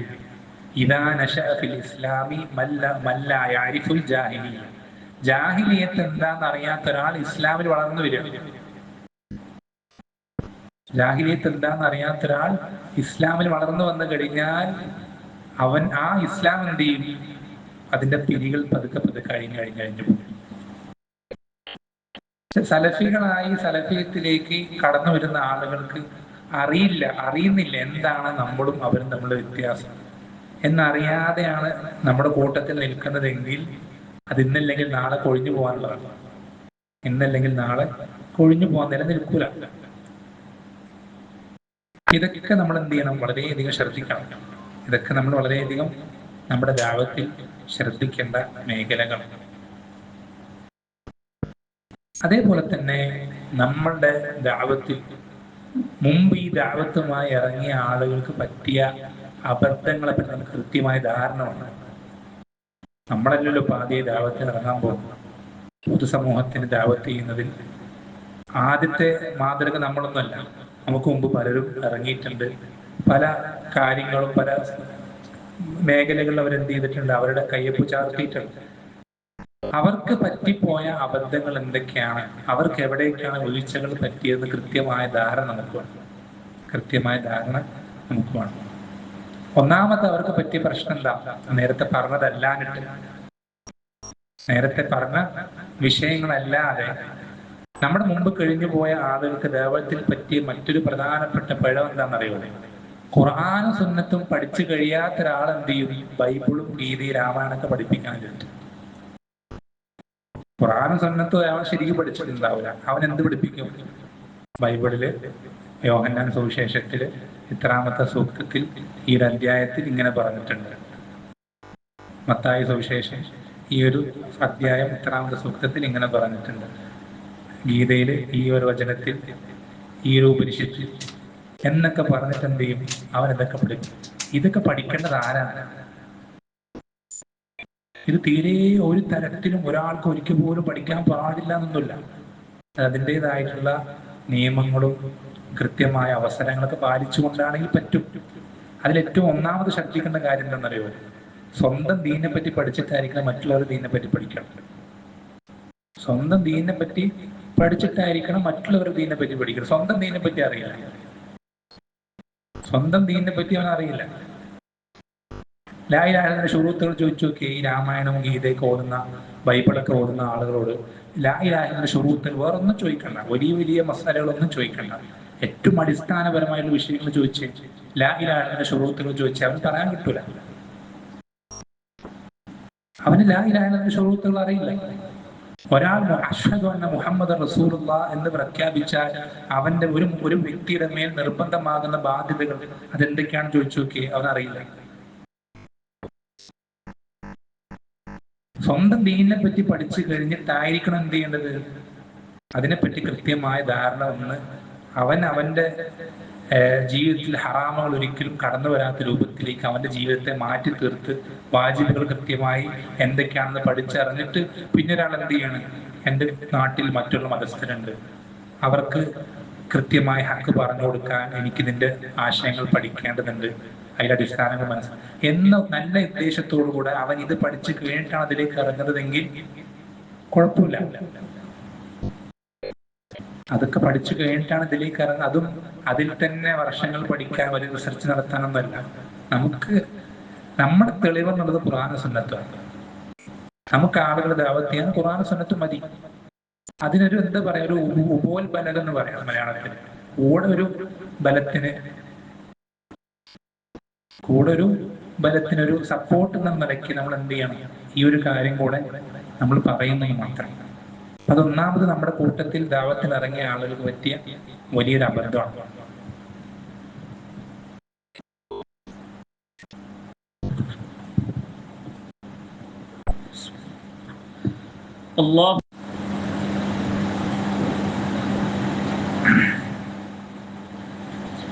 പറഞ്ഞു വന്നത്, ദഅവത്തിന്റെ മേഖലയിലേക്ക് ഇറങ്ങിയ ആളുകൾക്ക് പറ്റിയ അബദ്ധങ്ങൾ അത് നമുക്കും ശരിക്കും ഒരു പാഠങ്ങളാണ്. നബി വിശ്വാസം പഠിപ്പിച്ചെന്നല്ലേ,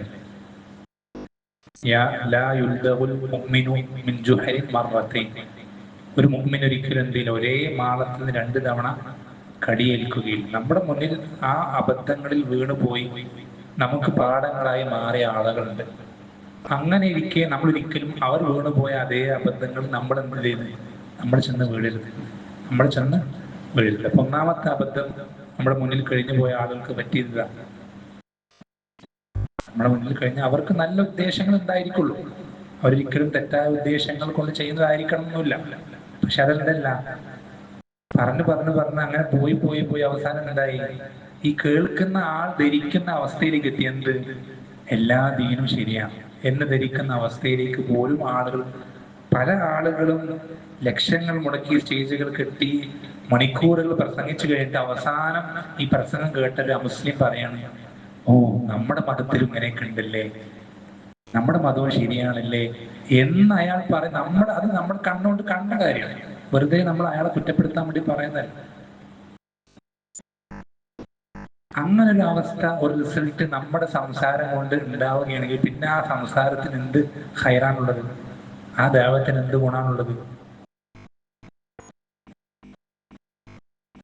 ഒരിക്കലും എന്ത് ചെയ്യരുത്, അത് അങ്ങേയറ്റം ദീനെ പറ്റി പഠിച്ചിട്ടുള്ള, നമ്മുടെ സ്വയം രക്ഷയ്ക്ക് വേണ്ട കാര്യങ്ങൾ ദീനിൽ മനസ്സിലാക്കിയിട്ടുള്ള, അതിന് മാത്രം ഖുർആനും സുന്നത്തും പഠിച്ചിട്ടുള്ള ഒരാൾക്ക് അതിൻ്റെതായ അളവിൽ എപ്പോഴും എല്ലായ്പ്പോഴും എല്ലാവരോടും പറയാന്നുള്ളതൊന്നല്ല.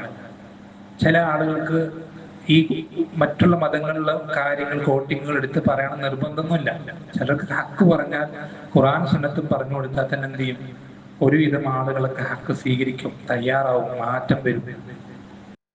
പിന്നെ ചില ആളുകൾ എന്ത് ചെയ്യും, അവരുടെ വേദങ്ങൾ പറഞ്ഞ് തർക്കിക്കാനും അല്ലെങ്കിൽ ഇങ്ങനെയാണല്ലോ ഞങ്ങളുടെ ഗ്രന്ഥത്തിലുള്ളത് എന്ന് പറഞ്ഞിട്ട് അവരുടെ ഗ്രന്ഥത്തിനെ മറപിടിക്കാൻ നിൽക്കുമ്പോൾ നമുക്ക് എന്ത് ചെയ്യേണ്ടി വരും? ഇത് പറയേണ്ടി വരുന്നു മാത്രം. അവരുടെ ഗ്രന്ഥത്തിൽ അങ്ങനെയൊന്നുമില്ല, ഞങ്ങളുടെ നബിയൊന്നും പഠിപ്പിച്ചിട്ടില്ല, അലൈക്കും സലാം, ഇങ്ങനൊരു നബിയൊന്നും വരാനൊന്നുമില്ല, ഇതൊരു നബിയൊന്നുമല്ല എന്നൊക്കെ പറഞ്ഞ് വാദിക്കും. നമുക്ക് എന്ത് ചെയ്യണം? ചിലപ്പോൾ എന്ത് ചെയ്യേണ്ടി വരും? ഈ കാര്യങ്ങൾ എടുത്ത് പറയേണ്ടി വരുന്നു മാത്രം. അതിനു വേണ്ടിയിട്ടുള്ളതാണ്, അതിനു വേണ്ടി ഉള്ളതാണ്. അപ്പൊ അതിലൊരിക്കലും എന്ത് ചെയ്യും? നമ്മൾ മുമ്പ് കഴിഞ്ഞ ആളുകൾ പരിധി വിട്ടു പോയതുപോലെ നമ്മൾ ഒരിക്കലും പരിധി വിട്ടു പോകരുത്. ഒന്നാമത്തെ അബദ്ധം പറ്റിയതാണ്. രണ്ടാമത് പറ്റിയ അബദ്ധം നേരത്തെ സൂചിപ്പിച്ചു, അവരവർക്ക് പഠിക്കാനുള്ള കാര്യം പഠിച്ചിട്ടുണ്ടാവൂല, ബാക്കിയുള്ളവർക്ക് ഇങ്ങനെ സ്വലാഹി റഹ്മത്ത് എപ്പോഴും പറയാറ്, പോസ്റ്റർ ഒട്ടിക്കുന്നവൻ എപ്പോഴും പോസ്റ്റർ ഒട്ടിക്കുന്നവനായിട്ടുണ്ടാവും. അവൻ ഇത്രയും കാലമായിട്ട് എന്തെങ്കിലും ഖുർആൻ കൂടുതൽ ഹിഫ്ളാക്കുകയും തഫ്സീറുകൾ വായിക്കുകയും ഹദീസുകൾ പഠിക്കുകയും അവന്റെ ജീവിതത്തിൽ അവന്റെ തഖ്വയ്ക്കോ ഇൽമിനോ ഈമാനോ ഒരു മാറ്റം മുതൽ 10-20 വർഷമായിട്ടുണ്ടാവും അവൻ ഇപ്പോഴും പോസ്റ്റർ ഒട്ടിക്കുന്നവൻ തന്നെയാണ്. എന്നിട്ട് ഇവൻ എന്ത് ചെയ്യും? ബാക്കിയുള്ളവർക്ക് ദഅവത്ത് നടത്താൻ, പരിപാടികൾ വരുമ്പോൾ കസേരകൾ ഇടാൻ, മൈക്ക് പെർമിഷൻ എടുക്കാൻ, പ്രചരണങ്ങൾ നടത്താൻ, നോട്ടീസുകൾ വിതരണം ചെയ്യാൻ, ഇതൊന്നും മോശമാണെന്നല്ല പറയുന്നത്. അദ്ദേഹം അങ്ങനെ ഉദ്ദേശിച്ചിട്ടില്ല. ഇത് ചെയ്യുന്ന ആൾ എന്തിനു ശ്രദ്ധിക്കണം? ഇതിനേക്കാൾ അവൻ നരകത്തിൽ നിന്ന് രക്ഷപ്പെടുന്ന കാര്യത്തിൽ ശ്രദ്ധിക്കണം. അത് ശ്രദ്ധിച്ചിട്ടുണ്ടാവില്ല. നിസ്കാരത്തിന് അവന്റെ നിസ്കാരം എപ്പോഴും ശരിയായിട്ടുണ്ടാവില്ല. അവൻ ജീവിതത്തിൽ ഒരുപാട് ഹറാമായ കച്ചവടങ്ങൾ, പല കാര്യങ്ങളും അവൻ നരകത്തിന് സലാമത്താക്കിയിട്ടുണ്ടാവൂല. എന്നിട്ട് അവൻ മറ്റുള്ളവരുടെ കാര്യത്തിൽ ശ്രദ്ധിക്കാൻ നിൽക്കുന്നൊരവസ്ഥ, അതൊരിക്കലും ശരിയല്ല. അത് പറയുന്നതിന്റെ അർത്ഥം എന്തല്ല, നമ്മളെല്ലാം തികഞ്ഞിട്ടേ മറ്റുള്ളവർ, അങ്ങനെ അത് രണ്ടും തെറ്റാണ്. അങ്ങനെയല്ല ഉദ്ദേശിക്കാൻ. നമ്മൾ നമ്മുടെ കാര്യം ശരിയാക്കിക്കൊണ്ടേയിരിക്കണം, പഠിച്ചുകൊണ്ടേയിരിക്കണം, മാറ്റം വരുത്തിക്കൊണ്ടേയിരിക്കണം. അതിനോടൊപ്പം എന്ത് ചെയ്യണം? മറ്റുള്ളവർക്ക് എന്ത് ചെയ്യണം? പറഞ്ഞു കൊടുത്തുകൊണ്ടേയിരിക്കണം. അറിയുന്ന, പഠിച്ചിട്ടുള്ള, കഴിയുന്നത് പോലെ നമ്മൾ എന്ത് ചെയ്യണം? രണ്ടും ബാലൻസ് ചെയ്ത് കൊണ്ടുപോകണം. രണ്ടും നമ്മൾ ഒരേപോലെ ബാലൻസ് ചെയ്ത് കൊണ്ടുപോകണം. അതേപോലെ തന്നെ നമ്മുടെ മുമ്പ് കഴിഞ്ഞു പോയ ആളുകൾക്ക് പറ്റിയ മറ്റൊരു പ്രധാനപ്പെട്ട അബദ്ധം ദഅവത്തിന്റെ വിഷയത്തിൽ. അവരെന്ത് ചെയ്യും? ദഅവത്തിൽ ഇങ്ങനെ കുറച്ച് മുന്നോട്ട് പോകുമ്പോൾ ഈ മറ്റു മതസ്ഥരിൽ നിന്ന്, മറ്റു വിഭാഗങ്ങളിൽ നിന്നൊക്കെ കുറച്ചിങ്ങനെ എതിർപ്പുകളും അതുപോലെ തന്നെ ശക്തമായ താക്കീതുകളും അങ്ങനെയുള്ള കുറച്ച് പ്രതിസന്ധി ഘട്ടങ്ങൾ എത്തുമ്പോൾ അവരെന്ത് ചിന്തിക്കും? നമ്മളിങ്ങനെ മറ്റൊരു ചെറിയൊരു പള്ളിയിൽ ചെറിയൊരു വിഭാഗമായി നിന്നിട്ട് കാര്യം, നമ്മൾ എന്ത് ചെയ്യണം? മുസ്ലിമീങ്ങളാണെന്നുള്ള പേരിൽ എന്ത് ചെയ്യണം? ഒറ്റക്കെട്ടായി നിൽക്കണം. മുസ്ലിമീങ്ങളാണെന്നുള്ള പേരിൽ നമ്മൾ ഒറ്റക്കെട്ടായി നിൽക്കണം. നമ്മളിങ്ങനെ നമ്മളിപ്പോ നമ്മുടെ ശ്രദ്ധ മുഴുവൻ എന്തിൽ കേന്ദ്രീകരിക്കാം? മറ്റു മതസ്ഥരിൽ കേന്ദ്രീകരിക്കാം. മുസ്ലിമീങ്ങൾക്കിടയിലുള്ള പ്രശ്നങ്ങൾ തൽക്കാലം ഇവിടെ നിൽക്കട്ടെ, അത് തൽക്കാലം ഇവിടെ നിൽക്കട്ടെ. നമ്മളിപ്പോ അതിനെന്ത് ചെയ്യേണ്ടതില്ല? വിമർശിക്കുക, സംസാരിക്കുക ചെയ്യേണ്ടതില്ല. നമ്മളിപ്പോ അമുസ്ലിമീങ്ങളെ ഇസ്ലാമിലേക്ക് എത്തിക്കാൻ, കുഫറിന്റെ ആളുകളെ ഈമാനിലേക്ക് എത്തിക്കാൻ, അതിപ്പോ നമ്മൾ ശ്രദ്ധിച്ചാൽ മതി എന്ന മെന്റാലിറ്റിയിലേക്ക് എത്തിയ ആളുകളുണ്ട്, സാഹചര്യങ്ങളുണ്ട്. അതുകൊണ്ട് എന്താ സംഭവിക്കാന്നറിയോ? എന്താ സംഭവിക്കാം? ഏത് വിദ്യാർത്ഥി കണ്ടാലും എന്തൊക്കെ പുതിയതായിട്ടുള്ള പുത്തൻ ആശയങ്ങൾ ദീനിൽ കടന്നു വന്നാലും അതിനെതിരൊരു അക്ഷരം ഉണ്ടൂല. അതിനെതിരൊരു അക്ഷരം ഉണ്ടൂല. നമ്മൾ ശ്രദ്ധിക്കണം. നമ്മൾ ദീനിന് പുറത്തുള്ള മുസ്ലിം അല്ലാത്ത ശിർക്ക് ചെയ്യുന്ന, കുഫർ ചെയ്യുന്ന ഒരാളെ ദീനിലേക്ക് എത്തിക്കുമ്പോൾ നമുക്ക് കാണിച്ചു കൊടുക്കാൻ ശരിയായിട്ടൊരു ദീന്, കലർപ്പില്ലാത്തൊരു ദീന്, തെളിച്ചമുള്ള, പ്രകാശമുള്ള, നബി സല്ലല്ലാഹു അലൈഹി വസല്ലം വിട്ടേച്ചു പോയ ആ തൂവള്ള പാത നമുക്ക് കാണിച്ചു കൊടുക്കാൻ സാധിക്കണം. ഈ തൂവള്ള പാതകൾ ഇല്ലെങ്കിലോ? ശ്രദ്ധിക്കണം, വളരെ ഗൗരവമുള്ള വിഷയമാണ്. ബിദ്അത്ത്, ഒരാളൊരു ബിദ്അത്ത് ചെയ്യുമ്പോൾ, ഒരാളൊരു കുഫറും ശിർക്കും ചെയ്യുമ്പോൾ അത് വേറെ വിഷയമാണ്. ഒരു ബിദ്അത്തുകാരൻ ഒരു ബിദ്അത്ത് ദീനിലുള്ളതാണെന്ന് പറഞ്ഞ് കൊണ്ടുവരുമ്പോൾ അത് ചെയ്യുമ്പോൾ എന്ത് സംഭവിക്കുന്ന അറിയോ? നിങ്ങൾക്ക് എളുപ്പത്തിൽ മനസ്സിലാവുന്ന ഭാഷയിൽ പറയുകയാണെങ്കിൽ, നബി സല്ലല്ലാഹു അലൈഹി വസല്ലമയുടെ മുഖത്ത്, ദീനുൽ ഇസ്ലാമിന്റെ മുഖത്ത് കരിവാരി തേക്കുന്ന പോലെ, ആ ഒരു രൂപം വികൃതമാക്കുന്ന പോലെ. അപ്പൊ നബി സല്ലല്ലാഹു അലൈഹി വസല്ലമയുടെ ദീനുൽ ഇസ്ലാമിന്റെ മുഖം വികൃതമാക്കുന്ന ഒരവസ്ഥ ഉണ്ടായിരിക്കെ നമ്മൾ ഒരാൾക്ക് കാണിച്ചു കൊടുക്കുകയാണ്, ഇത് തൂവുള്ള പാതയാണ്, ഇത് അങ്ങേയറ്റ ഭംഗിയുള്ളതാണ് എന്ന് പറഞ്ഞു കൊടുത്താൽ കണ്ണുള്ള ഒരാൾ അത് വിശ്വസിക്കണ്ടേ? ചിന്തിക്കുന്ന ഒരാൾക്ക് അത് അംഗീകരിക്കാൻ കഴിയണ്ടേ? അവനക്കത് ഉൾക്കൊള്ളാൻ കഴിയൂല. എത്രയോ ആളുകൾ നമ്മൾ കേട്ടാൽ നമ്മൾ കരഞ്ഞു പോകും.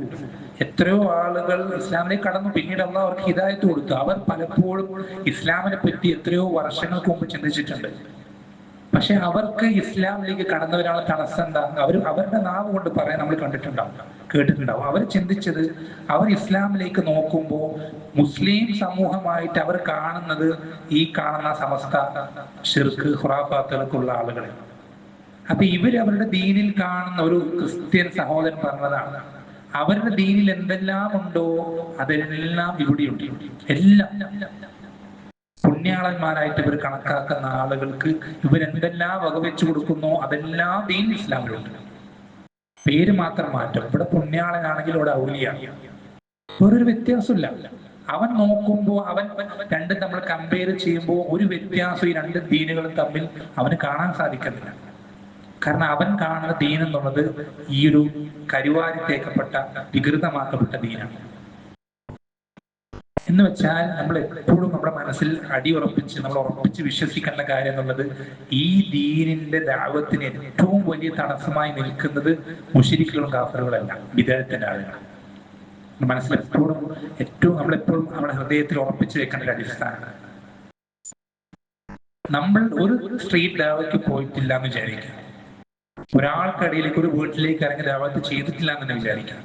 ഇവിടെ ശരിയായ ദീനിന്റെ ആളുകൾ മാത്രമേ ഞങ്ങൾ മുസ്ലിമീങ്ങളായിട്ട് ഉള്ളൂ എന്ന് അങ്ങനെ അവകാശപ്പെടുന്നുള്ളൂ എങ്കിൽ ആളുകൾ തനിയെ ഇസ്ലാമിലേക്ക് ഒഴുകും. ഇന്ന് കാണുന്ന പോലെ ഇസ്ലാമിലേക്ക് കടന്നു വരാൻ ആളുകൾ മടിച്ചു നിൽക്കുന്ന ഒരവസ്ഥ ഒരിക്കലും ഉണ്ടാവില്ല. ശരിയായ ഇസ്ലാം പ്രകടമായി നിൽക്കുന്നൊരവസ്ഥ ഉണ്ടെങ്കിൽ അത് തന്നെ ഏറ്റവും വലിയ ദഅവത്താണ്.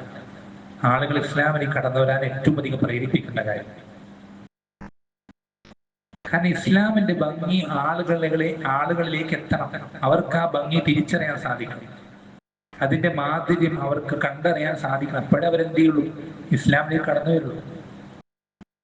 ഇത് ഇസ്ലാമുമായിട്ട് ഒരു വ്യത്യാസം അവർ കാണുന്നില്ല. അവരുടെ ദീനം, മറ്റു മതങ്ങൾ അവരുടെ ദീനും ഇസ്ലാം ദീനുമായിട്ട് ഒരു വ്യത്യാസം അവർക്ക് കാണാൻ സാധിക്കൂലെങ്കിൽ പിന്നെ എങ്ങനെ അവർ ഇസ്ലാമിലേക്ക് കടന്നു വരാം? അപ്പൊ നമ്മൾ എന്ത് ചെയ്യണം? നമുക്ക് നമ്മുടെ ദീൻ നബി സല്ലല്ലാഹു അലൈഹി വസല്ലം വിട്ടേച്ച് പോയ അതേ രൂപത്തിൽ തന്നെ നിലനിർത്തുക എന്നുള്ളത് ഈ ദഅവത്തിന്റെ ഏറ്റവും പ്രധാനപ്പെട്ട ഭാഗമാണ്. അതിന്റെ മർമ്മപ്രധാനമായിട്ടുള്ള ഭാഗമാണ്. അതിന് നമ്മൾ എന്ത് ചെയ്യേണ്ടി വരും? ബിദ്അത്തുകാർക്ക് അതിന്റെ മറുപടി പറയേണ്ടി വരും. ശിർക്ക് ഖുറാഫാത്തുകൾക്ക് അതിന് മറുപടി പറയേണ്ടി വരും. ഓരോരുത്തർ പേരെടുത്ത് പറയേണ്ടി വരും. സമസ്തക്കാരെയും ജമാഅത്ത് ഇസ്ലാമിക്കാരെയും തബ്ലീഗുകാരെയും ഓരോരുത്തരും പേരെടുത്ത് നമ്മൾ പറയേണ്ടി വരും. അങ്ങനെ പറയുന്നത് ഒരിക്കലും എന്തല്ല, ആളുകൾക്കിടയിൽ ഭിന്നിപ്പുണ്ടാക്കലോ ഇസ്ലാമിക ഐക്യം തകർക്കലൊന്നുമല്ല. നമുക്ക് ശരിയായ ദഅവത്തിന് ഏറ്റവും അധികം ഊർജമാകുന്ന കാര്യമാണെന്ത്? ബിദ്അത്തുകാർക്കെതിരെ സംസാരിക്കണം. ദീനിനെ കരുവാരിത്തേക്കുന്ന ആളുകളുടെ തനി നിറം വെളിവാക്കുക, അത് പുറത്താക്കുക, അങ്ങനെ സമൂഹത്തിന് ഉള്ള തെറ്റിദ്ധാരണകൾ നീക്കുക എന്നുള്ളത്. നമ്മുടെ ഇടയിൽ എത്ര ആളുകൾ ഉണ്ടാവും അറിയാം. ഈ ദീനിനെ തെറ്റിദ്ധരിച്ച് മനസ്സിലാക്കിയത് കൊണ്ട് ഈ ദീനിലേക്ക് അടുക്കാത്ത ആളുകൾ എത്ര ആളുകൾ ഉണ്ടാവും. അപ്പൊ നമ്മൾ വളരെയധികം എന്ത് ചെയ്യണം? ഈ ഒരു വിഷയം വളരെയധികം ശ്രദ്ധിക്കണം. അതേപോലെ തന്നെ നമ്മുടെ ആളുകൾക്ക് പറ്റുന്ന മറ്റൊരു പ്രധാനപ്പെട്ട അബദ്ധമാണെന്ത്? ഈ ദഅവത്തിന്റെ വിഷയത്തിൽ പറ്റുന്ന മറ്റൊരു പ്രധാനപ്പെട്ട അബദ്ധം നേരത്തെ പറഞ്ഞിരുന്നു. ഏറ്റവും വലിയ ദഅവത്തായി ദീനുൽ ഇസ്ലാം നിശ്ചയിച്ചു തന്ന ദഅവത്തിനെ നിസാരമായി കാണുകയും ദീനുൽ ഇസ്ലാം പ്രോത്സാഹിപ്പിച്ച മറ്റ് പല ദഅവത്ത് ഇനങ്ങളെയും വളരെ ഗൗരവമുള്ളതായി കാണുകയും ചെയ്യാം. നേരത്തെ പറഞ്ഞല്ലേ, പള്ളിയിലിരുന്ന് ഹക്ക് അന്വേഷിച്ചു വരുന്ന ആളുകൾക്ക് ദീൻ പഠിപ്പിച്ചു കൊടുക്കുക എന്നുള്ളതിനേക്കാളും വലിയ പ്രതിഫലം കിട്ടുന്ന ദഅവത്ത് ദീനുൽ ഇസ്ലാമിൽ വേറില്ല. പള്ളിയിലേക്ക് നമ്മളൊരു പള്ളിയിൽ ഇരിക്കാൻ നമ്മൾ എങ്ങോട്ടും പോകുന്നില്ല. ഇങ്ങോട്ട് പള്ളിയിലേക്ക് ദീൻ അന്വേഷിച്ച്, അറിവ് അന്വേഷിച്ച് താല്പര്യത്തോട് കടന്നു വരുന്ന ആളുകൾക്ക് നമ്മൾ ദീൻ പറഞ്ഞു കൊടുക്കുന്നതിനേക്കാൾ ശ്രേഷ്ഠകരമായ ഒരു ദഅവത്ത് ദീൻ ഇസ്ലാമില്ല. അതാണ് ഏറ്റവും ശ്രേഷ്ഠകരമായ ഭാഗം, ദഅവത്ത്. ചില ആളുകൾക്ക് ദഅവത്ത് എന്ന് പറഞ്ഞാൽ റോട്ടിലേക്ക് ഇറങ്ങണം, വീട്ടിലേക്ക് ഇറങ്ങണം, അല്ലെങ്കിൽ വഴിയിലേക്ക് ഇറങ്ങണം, ഡോർ ടു ഡോറോ സ്ട്രീറ്റ് ഡയറോ. നേരത്തെ പറഞ്ഞത് ഒരിക്കലും ശരിയല്ല. അതും ദഅവത്ത് തന്നെയാണ്, അതും ദഅവത്ത് തന്നെ. പക്ഷെ ഏറ്റവും പ്രാധാന്യം കൊടുക്കേണ്ട ദഅവത്ത് എന്നുള്ളത് ഈ ദഅവത്താണ്. നമ്മുടെ സമയവും അധ്വാനവും സമ്പത്തൊക്കെ ഏറ്റവും കൂടുതൽ നമ്മൾ ചെലവഴിക്കേണ്ടത് ഈ വിഷയത്തിലാണ്. പല ആളുകൾക്ക് അതിന്റെ എന്താ പറയാ, അതിന്റെ അനന്തരഫലങ്ങൾ നോക്കിക്കാണാൻ ഒരു ദീർഘവീക്ഷണം ഇല്ലാത്തതുകൊണ്ടാണ്. ദീർഘവീക്ഷണം ഇല്ലാത്തതുകൊണ്ട് അങ്ങനെ തോന്നുന്നത്. നമ്മൾ നേർക്ക് നേരെ ഒരാളോട് ചെന്ന് ദഅവത്ത് നടത്തിക്കഴിഞ്ഞാൽ ഒരാൾക്ക്, രണ്ടാൾക്ക്, മൂന്നാൾക്ക് ഹിദായത്ത് കിട്ടും. ശരി, നമ്മൾ അങ്ങനെ ദഅവത്ത് കിട്ടി അയാൾ ഇസ്ലാമിലേക്ക് കടന്നു വന്നു വിചാരിക്കാം. അയാൾ ഒരു സാധാരണ ഒരു വ്യക്തിയായി, മുസ്ലിമായി അയാൾ ജീവിച്ചു മരണപ്പെടും. അതാണോ ലാഭം? അതല്ല, ഒരാൾ ദീൻ പഠിക്കാൻ വേണ്ടി കടന്നു വരാം.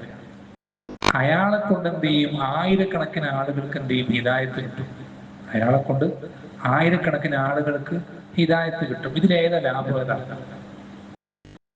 ഇതിലേതാ ലാഭം? ഒരാൾക്ക് ഹിദായത്ത് കിട്ടുന്നതാണോ ആയിരക്കണക്കിന് ഒരു ഹിദായത്ത് കിട്ടുന്നതാണോ?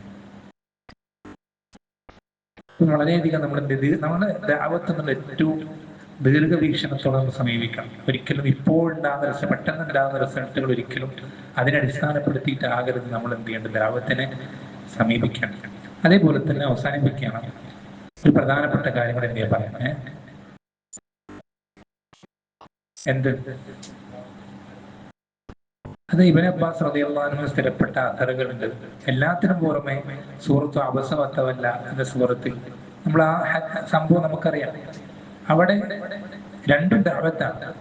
നബി സല്ലല്ലാഹു അലൈഹി വസല്ലം മുശ്രിക്കുകളുടെ നേതാക്കന്മാർ ചെയ്യുന്ന ദഅവത്ത് തന്നെയാണ്. അബ്ദുല്ലാഹി ഇബ്നു ഉമ്മി മക്തൂം എന്ന് പറഞ്ഞ അന്ധനായ സഹാബി കടന്നു വന്ന നബി സല്ലല്ലാഹു അലൈഹി വസല്ലം അടുക്കലേക്ക് വരുന്നതും ദഅവത്ത് തന്നെയാണ്. ഇവിടെ രണ്ട് ദഅവത്തുണ്ട്, രണ്ട് തരം ദഅവത്തുണ്ട്. എന്നാൽ നബി സല്ലല്ലാഹു അലൈഹി വസല്ലമയെ അല്ലാഹു സുബ്ഹാനഹു വ തആല ആക്ഷേപിക്കുകയാണ്. എന്തുകൊണ്ടാണ് ആക്ഷേപിക്കുന്നത്? ഇവിടെ സൂറത്ത് പഠിച്ചിട്ടുണ്ടോ? എന്തുകൊണ്ടാണ് നബി സല്ലല്ലാഹു അലൈഹി വസല്ലം അല്ലാഹു ആക്ഷേപിക്കുന്നത്?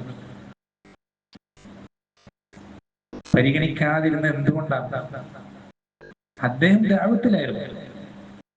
ആ ദഅവത്തിലായിരുന്നിട്ട് പോലും ഇദ്ദേഹത്തെ പരിഗണിക്കാതിരുന്ന അള്ളാഹു കുറ്റമായിട്ട് കണക്കാക്കി. എന്തുകൊണ്ടാണ്? ഈ ദഅവത്തിനേക്കാൾ ശ്രേഷ്ഠകൾ ഏത് ദഅവത്താണ്? എന്നുവെച്ചാൽ നമ്മളിലേക്ക് ഹൃദയവും കണ്ണും കാതൊക്കെ തുറന്നു വെച്ച് ഹക്ക് സ്വീകരിക്കാൻ മനസ്സാ ഒരുങ്ങി തയ്യാറായി വരുന്ന ഒരാൾക്ക് നമ്മൾ ചെയ്യുന്ന ദഅവത്താണ് ദീനിൽ ഏറ്റവും ശ്രേഷ്ഠം. അതിനോളം ശ്രേഷ്ഠം എന്ത് വരൂല? കുഫാറുകളുടെ നേതാക്കന്മാരുടെ അങ്ങോട്ട് ചെന്ന് നമ്മൾ ചെയ്യുന്ന ദഅവത്തിനോളം അത് അത്രത്തോളം വരൂല. അപ്പൊ ഇത് ചെയ്യരുതെന്നല്ല ദീൻ പഠിപ്പിച്ച, അത് ചെയ്യണം. കുഫാറുകളോട് നമ്മൾ പോകണം, സ്ട്രീറ്റ് ദഅവത്ത് നടത്തണം, വ്യക്തികളെ നേരിട്ട് കാണണം, അതൊക്കെ ചെയ്യണം. പക്ഷേ ആ ദഅവത്ത് ഇതിന് തടസ്സാകാൻ പാടില്ല. അതാണ് വിമർശിച്ച കാര്യം, അതാണ് ആക്ഷേപിച്ച കാര്യം. അത് ചെയ്യുന്നതിന് ഇത് തടസ്സാകാൻ പാടില്ല. ഇതിന് കൂടുതൽ പ്രയോറിറ്റി കൊടുക്കാൻ പാടില്ല, ഇതിന് കൂടുതൽ ഇമ്പോർട്ടൻസ് കൊടുക്കാൻ പാടില്ല. അത് നടക്കണം, അത് അതിന്റെ മുറയ്ക്ക് നടക്കണം. പറ്റുമ്പോഴൊക്കെ നമ്മൾ പോകണം, അതിന് സൗകര്യപ്പെടുമ്പോഴൊക്കെ നമ്മൾ സംസാരിക്കണം. സാധ്യമാകുന്ന വഴികളൊക്കെ മൈക്ക് പെർമിഷൻ മറ്റൊക്കെ പറ്റുമ്പോഴൊക്കെ എടുക്കണം. അതൊക്കെ അതിന്റെ മുറയ്ക്ക് തന്നെ നടക്കണം. പക്ഷേ അത് ഇതിന് തടസ്സമാകണം. അതുകൊണ്ടാണ് നബി സല്ലല്ലാഹു അലൈഹി വസല്ലം അല്ലാഹുവിനെ ആക്ഷേപിച്ചിട്ട് ആയത്തിറക്കണം. രണ്ടും ദഅവത്താണ്. പക്ഷേ ഇതൊരിക്കലും മുടങ്ങി പോകാൻ പാടില്ലാത്ത ദഅവത്താണ്. എന്ത്? ഹക്കിന്റെ ആളുകൾ ദീൻ പഠിക്കാൻ കടന്നു വരുമ്പോൾ അവർക്ക് ദീൻ പറഞ്ഞു കൊടുക്കാനുള്ള ദഅവത്ത്. അത് നമ്മൾ പള്ളിയിൽ ഇരുന്നിട്ടാണ്, വീട്ടിലേക്കൊന്നും പോകുന്നില്ല, സ്ട്രീറ്റിലേക്ക് ഇറങ്ങുന്നില്ല എങ്കിൽ പോലും അതാണ് ഏറ്റവും ദീൻ പ്രോത്സാഹിപ്പിച്ച, ഏറ്റവും അധികം ശ്രദ്ധിക്കേണ്ട. അത് മുടങ്ങിയാൽ ദീൻ വിമർശിച്ചിട്ടുള്ള, അള്ളാഹു ശക്തമായി ആക്ഷേപിച്ചിട്ടുള്ള ദഅവത്ത് അത് ഈ ദഅവത്താണ്. അത് ഈ ദഅവത്താണ്. അതിന്റെ അർത്ഥം മറ്റേ ദഅവത്ത് മോശമാണെന്നാണോ? അല്ല, അത് അതിന്റെ മുറയ്ക്ക് നടക്കണം. പക്ഷെ ഇതിനെ ബാധിക്കാൻ പാടില്ല. പല ആളുകൾ അത് ശരിക്കും മനസ്സിലാക്കിയിട്ടില്ല. പലരും അവർക്ക് ദഅവത്ത് എന്ന് പറഞ്ഞാൽ തന്നെ റോഡിലേക്ക് ഇറങ്ങലും ആ ഒരു കൺസെപ്റ്റാണ്. അത് ശരിയല്ല, അതൊരിക്കലും ശരിയല്ല. പിന്നെ ഒരു പ്രധാനപ്പെട്ട കാര്യം കൂടെ പറഞ്ഞിട്ട് അവസാനിപ്പിക്കണം, സമയമായിട്ടുണ്ട്. അതായത് നമ്മുടെ ദഅവത്ത്, നിങ്ങൾ നബി സല്ലല്ലാഹു അലൈഹി വസല്ലം ജീവിതം നോക്കിക്കഴിഞ്ഞാൽ മനസ്സിലാവും. നബി സല്ലല്ലാഹു അലൈഹി വസല്ലമയുടെ സംസാരവും അല്ലെങ്കിൽ ആ ഒരു ക്ഷണവും അതൊക്കെ കേട്ട് ഇസ്ലാമിലേക്ക് കടന്നു വന്ന ആളുകളെക്കാൾ കൂടുതൽ ആളുകൾ എങ്ങനെ കടന്നു എന്നറിയോ? അദ്ദേഹത്തിന്റെ പെരുമാറ്റവും സ്വഭാവ മര്യാദയും കണ്ടിട്ട്. നമ്മുടെ പ്രവർത്തനങ്ങളാണ് ഏറ്റവും വലിയ റിസൾട്ട് ഉണ്ടാക്കുക. ദഅവത്തിൽ നമ്മുടെ പ്രവർത്തനങ്ങളാണ് ഏറ്റവും വലിയ റിസൾട്ട് ഉണ്ടാക്കുക. ഉദാഹരണത്തിന് നബി സല്ലല്ലാഹു അലൈഹി വസല്ലമയുടെ മരണത്തിന് ശേഷം ഒരുപാട് സ്വഹാബികൾ ഇസ്ലാമിലേക്ക് അടുത്തായി കടന്നു വന്ന പല ആളുകളും ഇസ്ലാം എന്ന് പിന്തിരിഞ്ഞ് മുർത്തദ്ദുകളായി പോയി. അങ്ങനെ മുർത്തദ്ദുകളായി പോയ നൂറുകണക്കിന് സഹാബികളെ ഇസ്ലാമിൽ പിടിച്ചു നിർത്താൻ, സ്ഥിരത നൽകാൻ കാരണക്കാരായത് സുഹൈൽ ഇബ്നു അംർ എന്ന് പറയുന്ന സഹാബിയാണ് റളിയല്ലാഹു അൻഹു. ഈ സുഹൈൽ ഇബ്നു അംർ എങ്ങനെ ഇസ്ലാം സ്വീകരിക്കുന്ന അറിയുമോ? അതിന് കാരണം എന്താ പറയുന്നത്? നബി സല്ലല്ലാഹു അലൈഹി വസല്ലം സംസാരമോ അല്ലെങ്കിൽ പ്രസംഗമോ എഴുത്തുകളൊന്നും അല്ല. നബി സല്ലല്ലാഹു അലൈഹി വസല്ലം ഹുദൈബിയ സന്ധി എഴുതുമ്പോൾ നബി സല്ലല്ലാഹു അലൈഹി വസല്ലമയിൽ നിന്ന് ആ സന്ധി കരാർ ഒപ്പിട്ട് വാങ്ങാൻ ഖുറൈശികൾ അവരുടെ ഭാഗത്ത് നിന്ന് പറഞ്ഞയച്ച നേതാവായിരുന്നു ആര്? സുഹൈൽ ഇബ്നു അംർ. അന്ന് മുശ്രിക്കാണ്, അന്നയാൾ മുശ്രിക്കാണ്. അന്ന് ആ സന്ധി എഴുതാൻ പോകുമ്പോൾ അദ്ദേഹം ആ സന്ദർഭത്തിൽ നബി സല്ലല്ലാഹു അലൈഹി വസല്ലമയുടെ സ്വഭാവ മര്യാദകളും പെരുമാറ്റങ്ങളും കൺമുന്നിൽ കണ്ട് അന്നാണ് അദ്ദേഹത്തിന് ആദ്യമായി ഹൃദയത്തിൽ ഈമാൻ കയറുന്നത്. അന്നാണ് ആദ്യമായി മാറ്റം വരുന്നത്. ഹുദൈബിയ സന്ധിയിൽ എന്തുണ്ടായത് നമുക്കറിയാം സംഭവം. മുശ്രിക്കുകൾ ഓരോന്നോരോന്നായി അവർക്ക് അനുകൂലമായി നടപടികൾ, ഉടമ്പടികൾ, കരാറുകൾ വെക്കുമ്പോഴും സ്വഹാബികൾക്ക് അത് മനസ്സിൽ പ്രയാസമുണ്ടാക്കി പലരും വെറുപ്പ് പ്രകടിപ്പിക്കുമ്പോഴും നബി സല്ലല്ലാഹു അലൈഹി വസല്ലം അംഗീകരിക്കാം. എല്ലാം ഓരോന്നിലും ബിസ്മില്ലാഹിർ റഹ്മാനിർ റഹീം എന്ന് എഴുതിയപ്പോൾ എഴുതരുത്. ആരാണ് റഹ്മാൻ നമുക്കറിയില്ല, ബിസ്മിക അല്ലാഹുമ്മ എഴുതാൻ പറഞ്ഞു. മായ്പിച്ചു, വീണ്ടും എഴുതാൻ പറഞ്ഞു. അത് എഴുതിയിരുന്ന അലി റളിയല്ലാഹു അൻഹു അത് മായ്ച്ചു. ശരി, ബിസ്മിക അല്ലാഹുമ്മ എഴുതി. പിന്നെ മിൻ മുഹമ്മദ് ബിൻ അബ്ദില്ല, അള്ളാഹുന്റെ റസൂലായ മുഹമ്മദ് അബ്ദുല്ലയിൽ നിന്ന് എഴുതുമ്പോൾ എന്ന് പറയാം. അള്ളാഹുന്റെ റസൂലായ മുഹമ്മദിൽ നിന്ന് മുഹമ്മദും മക്കയിലെ ഖുറൈശികളും തമ്മിൽ എഴുതുന്ന കരാർ എഴുതിയപ്പോൾ എന്ത് അള്ളാഹുന്റെ റസൂൽ, നീ അള്ളാഹുന്റെ റസൂലാണെങ്കിൽ ഞങ്ങൾ നിങ്ങൾ യുദ്ധം ചെയ്യും, അങ്ങനെ എഴുതിരുന്നു മായ്ക്കാൻ പറഞ്ഞു. അലി റളിയല്ലാഹു മായ്ക്കൂല, അലി റളിയല്ലാഹു മായ്ക്കൂല. അപ്പൊ അലി റളിയല്ലാഹു അൻഹു ചോദിച്ചു എവിടെ എഴുതിയില്ല. ഇസ്ലാമിക്ക് എഴുത്തും വായന അറിയാത്തത് കൊണ്ട് അത് എവിടെ എഴുതിയിട്ടുള്ളത് കാണിച്ചു തരാൻ പറഞ്ഞു. കാണിച്ചുകൊണ്ട് നബി സല്ലല്ലാഹു അലൈഹി വസല്ലം എന്ത് ചെയ്തു? അദ്ദേഹത്തിന്റെ കൈ കൊണ്ട് തന്നെ അത് വായിക്കാം. അങ്ങനെ ഓരോ ഘട്ടങ്ങളിലും അദ്ദേഹത്തിന്റെ പെരുമാറ്റവും സ്വഭാവ മര്യാദകളും അദ്ദേഹം നേരിട്ട് കണ്ടറിയാം. ആ കണ്ടറിഞ്ഞത് അദ്ദേഹത്തിനെ ഏറ്റവും കൂടുതൽ ഈമാനുള്ള സ്വഹാബിയാകുന്നതിലേക്ക് മാറ്റാം. ഏറ്റവും കൂടുതൽ ഈമാനുള്ള സ്വഹാബിയാകുന്നതിലേക്ക് അദ്ദേഹത്തെ മാറ്റാം. ഇതുപോലെ ധാരാളം സംഭവങ്ങൾ ഉണ്ടായിട്ടുണ്ട്, ധാരാളം സന്ദർഭങ്ങൾ ഉണ്ടായിട്ടുണ്ട്. ഖൈബർ യുദ്ധത്തിന് ശേഷം സഫിയ റളിയല്ലാഹു അൻഹയുടെ കുടുംബക്കാർ, ആ ഒരു ഗോത്രം മുഴുവൻ ഇസ്ലാം സ്വീകരിച്ചത് എങ്ങനെയാണെന്ന് അറിയുന്നത്? ഒരു നാട്ടുകാർ മുഴുവൻ നബി സല്ലല്ലാഹു അലൈഹി വസല്ലം സ്വഭാവം കൊണ്ടാണ്, പെരുമാറ്റം കൊണ്ടാണ്, മര്യാദകൾ കൊണ്ടാണ്. ഇങ്ങനെ ധാരാളം വിഷയങ്ങൾ, ധാരാളം സന്ദർഭങ്ങൾ. നബി സല്ലല്ലാഹു അലൈഹി വസല്ലം ഒരു ആറാബി നബി സല്ലല്ലാഹു അലൈഹി വസല്ലം അടുക്കലേക്ക് വന്നിട്ട് ഈ സമ്പത്ത് ചോദിക്കുന്നത് ശക്തം, വളരെ മോശമായ രൂപത്തിൽ സംസാരിക്കുന്നത്. അള്ളാഹ് നിനക്ക് തന്നിട്ടുള്ള സമ്പത്ത് എനിക്ക് തരണം, എന്തോ അയാളുടെ അവകാശം പോലെ ചോദിക്കാം, സമ്പത്ത് കൊടുക്കണം, ഇത്ര പോലെ ഇനിയും വേണം, കുറെ കൊടുത്തു കൊടുത്തു കൊടുത്തു കൊടുത്ത് നബി സല്ലല്ലാഹു അലൈഹി വസല്ലം അടുക്കലുള്ള സമ്പത്ത് മുഴുവൻ അയാൾ മുഴുവൻ കൊടുത്തു. ഇയാൾ ഈ സമ്പത്തുമായിട്ട് അയാളെ ഗോത്രത്തിലേക്ക് പോയിട്ട് പറയുന്ന കാര്യം എന്താ പറയുക? നിങ്ങൾ മുഹമ്മദിൽ വിശ്വസിക്കണം. കാരണം മുഹമ്മദ് എന്ത് ചെയ്യുന്നുണ്ട്? ദാരിദ്ര്യത്തെ ഭയപ്പെടാത്ത ഒരാൾ എങ്ങനെയാണോ സമ്പത്ത് ദാനം ചെയ്യുക അതുപോലെ സമ്പത്ത് ദാനം ചെയ്യുന്നുണ്ട്. അങ്ങനെ ഒരാൾക്കും സാധാരണക്കാർക്ക് അങ്ങനെ ദാനം ചെയ്യാൻ കഴിയില്ല. സാധാരണക്കാർക്ക് ഒരിക്കലും അങ്ങനെ ദാനം ചെയ്യാൻ സാധിക്കുകയില്ല എന്ന് പറഞ്ഞിട്ട് ഇയാൾ എന്ത് ചെയ്യണം? അയാളുടെ നാട്ടിൽ പോയി ദഅവത്ത് നടത്തി ആ ആളുകൾ മുഴുവൻ മുസ്ലിം ആവണം. ആ ആളുകൾ മുഴുവൻ മുസ്ലിം ആവുകയാണ്. ഇങ്ങനെ ധാരാളം സംഭവങ്ങൾ നബി സല്ലല്ലാഹു അലൈഹി വസല്ലം ജീവിതത്തിൽ ഉണ്ടായിട്ടുണ്ട്. അപ്പൊ നമ്മുടെ സ്വഭാവം, പെരുമാറ്റ മര്യാദകളാണ് നമ്മുടെ ദഅവത്തിന് ഏറ്റവും കൂടുതൽ ഉപകരിക്കുക. ഒരു കാര്യം പറയാം, ഒറ്റ ആയത്തോടെ ഞാൻ ഓതിയിട്ട് അവസാനിപ്പിക്കുകയാണ്. അല്ലാഹു സുബ്ഹാനഹു വ തആല ഖുർആനിൽ പറയുന്ന ഒരു ആയത്തുണ്ട്. എന്താണ്? ഫബിമാ റഹ്മത്തിൻ മിനല്ലാഹി ലിൻത ലഹും. റസൂലേ, അള്ളാഹുവിന്റെ അടുക്കൽ നിന്നുള്ള റഹ്മത്ത് കൊണ്ടാണ് താങ്കൾ എന്ത് ചെയ്യുന്നത്? താങ്കളുടെ കൂടെയുള്ള ആളുകളോട് സൗമ്യമായി പെരുമാറുന്നത്. എന്നിട്ട് പറഞ്ഞു, വലൗ കുന്ത ഫദ്ദൻ ഗലീദൽ ഖൽബി ലൻഫദ്ദൂ മിൻ ഹൗലി. താങ്കൾ എങ്ങാനും പരുഷ സ്വഭാവിയും കഠിന ഹൃദയനുമായിരുന്നെങ്കിൽ താങ്കളുടെ ചുറ്റുള്ള ആളുകളൊക്കെ താങ്കൾ വിട്ട് എന്ത് ചെയ്തതിനെ? ദൂരേക്ക് പോയേനെ. ആലോചിച്ചൊക്കെ, എല്ലാ ഉത്തമ ഗുണങ്ങളുള്ള ഏറ്റവും ഉത്തമനായ സൃഷ്ടിയായ അള്ളാഹുന്റെ റസൂൽ സല്ലല്ലാഹു അലൈഹി വസല്ലമയിൽ നിന്ന് ഒരൊറ്റൊരു ക്വാളിറ്റി, അനുകമ്പ കാണിക്കുക, റഹ്മത്ത് കാണിക്കുക എന്നുള്ള ആ ഒരു ക്വാളിറ്റി പോയാൽ പിന്നെ ആ വ്യക്തിയുടെ കൂടെ ആരും ഉണ്ടാവില്ല. അള്ളാഹ് പറയുന്നത്, ആ വ്യക്തിയുടെ കൂടെ പിന്നെ ആരും ഉണ്ടാവില്ല. അങ്ങനെയാണെങ്കിൽ ഒരു ഗുണങ്ങളും ഒരു സ്വഭാവങ്ങളും ഗുണങ്ങളും നമ്മുടെ കൂടെ ഇല്ലെങ്കിൽ, നമ്മുടെ അടുക്കലേക്ക് ആരെടുക്കാം? ആരെങ്കിലും എടുക്കും? ഇല്ല. അപ്പൊ ദഅവത്ത് ചെയ്യുമ്പോൾ നമ്മൾ ഏറ്റവും ആദ്യം നമ്മുടെ സ്വഭാവങ്ങൾ ഏറ്റവും നന്നാക്കണം, ഏറ്റവും സൗമ്യമായ സ്വഭാവങ്ങളാക്കണം. ഇങ്ങോട്ട് എന്തെങ്കിലും ഒരാൾ വിമർശിക്കുമ്പോൾ തിരിച്ച് അങ്ങോട്ട് നാല് പറയാം, ഇങ്ങോട്ട് ഒരാൾ ആക്രമിക്കുമ്പോൾ തിരിച്ച് അങ്ങോട്ട് ആക്രമിക്കുക, ഇതൊന്നല്ല. ദഅവത്ത് ചെയ്യുന്ന ആളുടെ സ്വഭാവം എന്ന് പറയുമ്പോൾ ഏറ്റവും എത്രത്തോളം താഴാൻ പറ്റും അത്രത്തോളം താഴണം. നബി സല്ലല്ലാഹു അലൈഹി വസല്ലം നടന്നു പോകുമ്പോൾ പലപ്പോഴും എന്ത് ചെയ്യാറുണ്ട്? പല അറാബികളും പല തോളിൽ വസ്ത്രത്തിൽ പിടിച്ച് വലിക്കാറുണ്ട്. ഒരിക്കലും സന്ദർഭത്തിൽ വസ്ത്രത്തിൽ പിടിച്ച് വലിച്ചപ്പോൾ ഈ ഭാഗം മുഴുവൻ ചുവന്നു. ഇവിടെ ഒരു തുന്നുമ്പോൾ ഒരു കമ്പിളിയുടെ ഭാഗം ഉണ്ടായിരുന്നു. ഇത് പിടിച്ചു ഒരങ്ങിട്ട് എന്ത് ചെയ്തു? ഇവിടെ മൊത്തം ചുവന്നു പോയി. ഈ ചുവപ്പ് സ്വഹാബത്ത് കാണുന്നുണ്ട്. നബി സല്ലല്ലാഹു അലൈഹി വസല്ലമക്ക് വേദനയായി. ആ വേദന കൊണ്ട് മുഖം പൊളയുന്നതൊക്കെ സ്വഹാബികൾ കാണുന്നുണ്ട്. എന്നിട്ട് ഇയാൾ പറയുന്നത്, യാ മുഹമ്മദേ, നിന്റെ സമ്പത്ത് എനിക്ക് തരണം, അങ്ങനെ പറയുന്നത്. നബി സല്ലല്ലാഹു അലൈഹി വസല്ലം, നമ്മൾ സാധാരണ ഒരു വ്യക്തിയാണെങ്കിൽ എന്താ ചെയ്യാൻ? അവിടെ ദേഷ്യം വരും. ചിലപ്പോൾ അയാൾ പിടിച്ച് അടിക്കുകയും ചെയ്യും.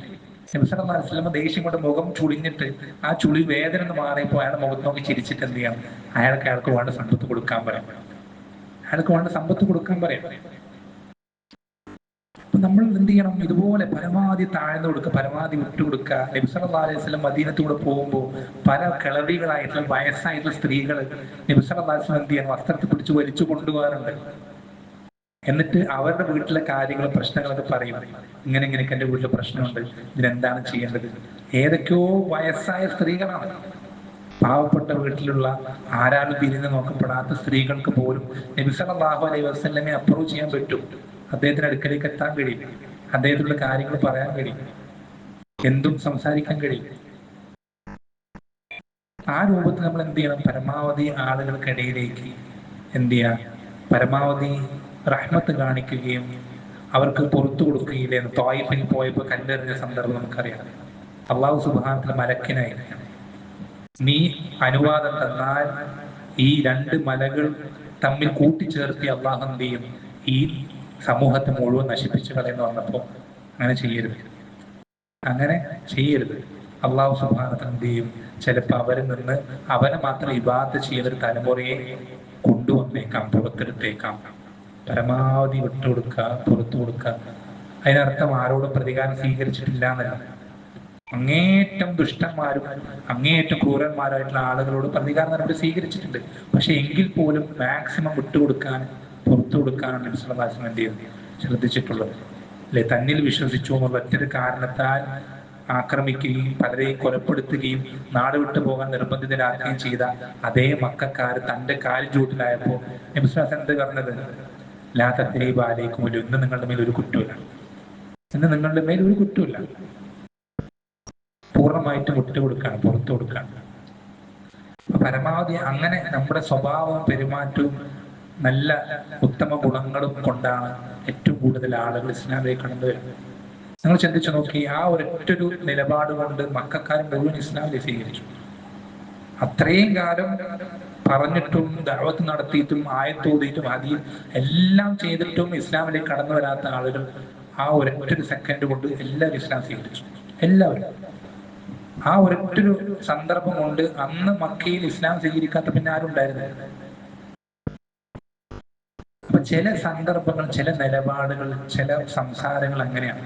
നമ്മുടെ ഭാഗത്തുള്ള പെരുമാറ്റങ്ങളാണ്, റിയാക്ഷനുകളാണ് നമ്മുടെ സംസാരത്തിനേക്കാൾ അവിടെ എഫക്റ്റ് ഉണ്ടാക്കുക.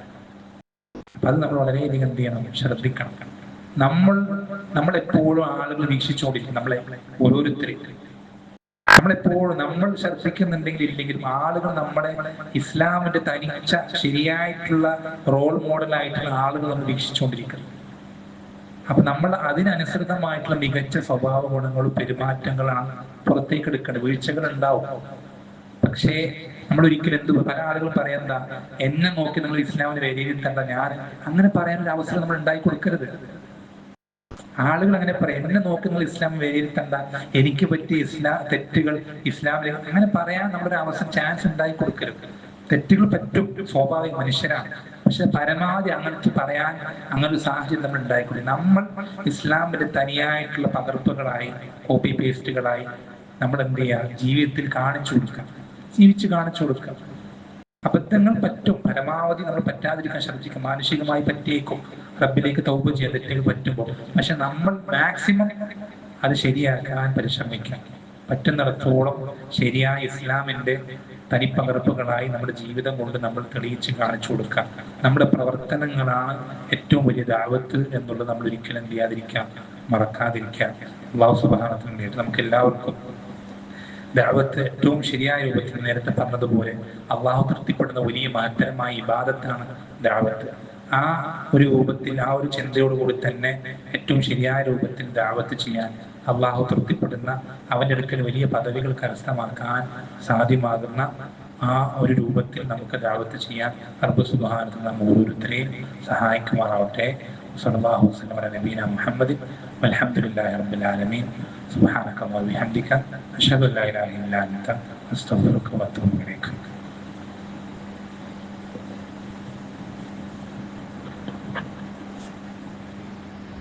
وعلى آله وصحبه أجمعين ومن اتبعهم بإحسان إلى يوم الدين أما بعد.